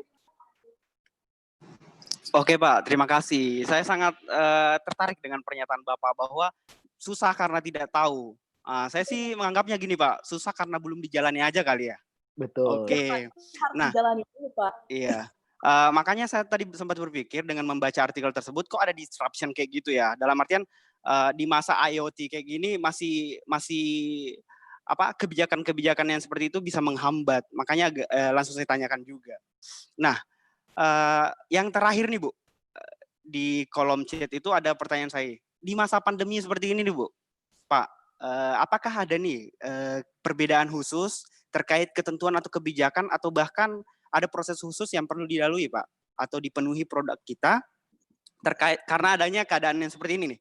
Apalagi kan kita nggak tahu sampai kapan pandemi ini akan berakhir. Gitu Pak. Terima kasih. Jadi pertanyaannya terkait kebijakan selama pandemi di bidang ekspor ya Pak? Iya, betul sekali Bu. Dipersilahkan untuk menjawab. Oke. untuk kegiatan ekspor sebenarnya permasalahan untuk ekspor saat ini sebenarnya tidak terkait dengan bea cukai secara umum karena prosesnya memang dari sebelum pandemi kita sudah online semua. Jadi memang sudah tidak ada ketemu. Hambatan saat ini selama pandemi sebenarnya lebih ke transportasi. Kemarin sempat kita ada pembatasan transportasi, hambatan salah satunya sebenarnya dari situ. Untuk pengiriman barang ekspor kita yang terjadi penurunan khususnya lewat bandara. Kalau laut tidak ada permasalahan. Karena tadi transportasinya yang tidak ada. Kemudian persyaratan-persyaratan khusus tidak ada sampai saat ini statement butuh persyaratan khusus kecuali beberapa buyer menginginkan tambahan. Contoh ekspor kemarin ekspor kelapa sawit dia ada proses fumigasi lagi supaya ada permintaan. Jadi bukan regulasinya. Regulasinya tidak mengatakan harus fumigasi, tapi permintaan pembelinya mengatakan harus difumigasi di Indonesia. Jadi tidak bukan regulasi baru, tapi murni permintaan buyer. Tapi secara umum tidak ada permasalahan terkait ekspor kecuali tadi memang barang itu dibutuhkan. Masker kemarin sempat dilarang ekspor. Itu yang kalau terkait regulasi masker dilarang ekspor. Sekarang direlaksasi karena sudah terpenuhi banyak dalam negeri, kembali akan direlaksasi untuk bisa dilakukan ekspor.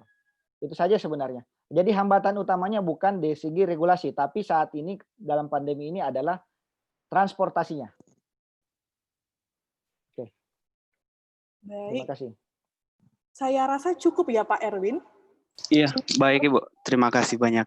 Mungkin bisa melalui Instagram kami @eksporasisten atau @beacukaiMakassar. Iya, baik Bu. Semoga bisa bertemu dengan nyata dalam bentuk mentoring kali Bu ya.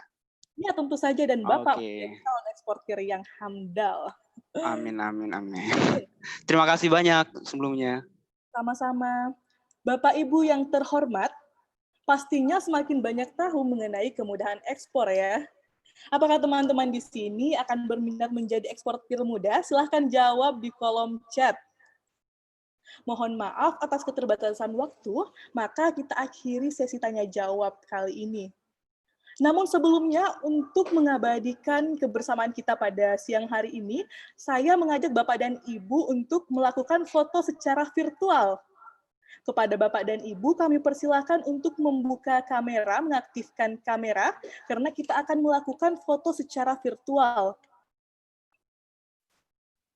Maaf kalau nitro begini ya Bu, boleh ya? Siap. Ciri khasnya kita. Oh, ciri khasnya seperti apa? Ciri khasnya nitro, belajar, berorganisasi, dan berwirausaha. Oh, siap Pak. Iya. Jadi kita ciri khasnya nitro dulu, terus ciri khas bea cukai ya Pak? Iya, bea cukai begini ya Bu ya? Oh tidak Pak, bea cukai. Bukan. Oh gini. Saya kira ini tuh cinta Pak, hati. Oh, kita cinta bea cukai maksudnya? Oh iya tentu saja. Iya. Baik ya Bapak dan Ibu, kami persilakan untuk membuka kameranya, mengaktifkan kameranya, karena kita akan melakukan foto secara virtual. Ya, nitro dulu. Nitro dulu ya. Ya. 1, 2, 3. Kemudian bea cukai makin baik, tangannya mohon dikepal. Oh, dikepal Bu ya. Oh ya. 1, 2, 3. Satu lagi Bapak, karena kita akan memberikan cinta dan kasih sayang kepada sesama dan untuk melawan COVID terhadap diri kita masing-masing, mari kita mencintai diri kita sendiri dan kita akan foto seperti ini. Weh. Oke. Karena saya yang mau foto, jadi saya izin tidak melakukan seperti ini ya Bapak Ibu. Oh iya. Cukup saya saja Bu Rin. Oh iya, siap Pak Saleh. 1, 2, 3. Terima kasih Bapak dan Ibu. Tunggu sebentar. Saya menunggu hadiahnya ini Bu Rin. Siap. Kami ingatkan kembali, peserta wajib mengisi link kuesioner melalui link yaitu bit.ly/EAIBK-Nitro. Juga kami ingatkan untuk challenge hari ini yaitu Instagram Story dengan menulis terkait sosialisasi pada siang hari ini. Kemudian follow dan mention Bea Cukai Makassar dan @eksporasisten dengan hashtag ekspor itu mudah dan hashtag Bea Cukai makin baik. Jangan lupa follow ya, jangan di-mention saja. Akan dipilih 3 pemenang yang akan mendapatkan hadiah menarik dan hadiah tersebut akan dikirimkan ke alamat pemenang. Kuliah pada saat pandemi tentu menghadirkan suasana baru. Walaupun harus melakukan aktivitas perkuliahan dari rumah ataupun kos masing-masing, kita tetap harus produktif untuk berkarya dan melakukan kegiatan-kegiatan positif lainnya. Semoga ilmu yang kita dapatkan hari ini bermanfaat untuk menciptakan produk ekspor Sulsel yang mendunia. Selain itu, saya mengingatkan kembali agar senantiasa menjaga dan mematuhi protokol kesehatan saat pandemi berlangsung. Selalu gunakan masker, mencuci tangan, dan physical distancing. Saya Ririn dan segenap tim ekspor asisten mengucapkan terima kasih pada hadirin sekalian. Kami pamit undur diri. Mohon maaf apabila terdapat kesalahan dalam penyampaian. Sampai jumpa di acara selanjutnya. Kalau angin bertiup di darat, ambillah jala turunkan sampan. Semoga materi hari ini bermanfaat. Sampai jumpa di lain kesempatan. Assalamualaikum warahmatullahi wabarakatuh. Waalaikumsalam. Bu Ririn, selamat ya Bu Ririn. Selamat. Terima kasih Bu Ririn. Ya, terima kasih banyak Bapak dan Ibu. Terima kasih Pak Ade. Ibu Ririn, kita disuruh makan. Terima kasih. Pak Ade, terima kasih Pak ya. Bu Ririn nanti pokoknya minta yang screenshotnya dikirim ke saya Pak ya, Bu ya, buat di IG kita juga. Pak Amin. Oh Pak Amin. Iya, iya. Itu Ibu Ririn cuma disuruh cuci tangan ya, enggak disuruh pergi makan ya. Makan sendiri di rumah sama Pak Saleh. Oh ya gitu. Tadi Ibu Ririn jangan lupa cuci tangan ya, tapi enggak disuruh. Sudah makan. Cuci tangan, makan. Iya, Pak Ai. Iya. Pulang balik lagi, Di. Iya. Untung tidak bilang cuci kaki. Kalau disuruh cuci kaki, kayaknya disuruh tidur itu ya.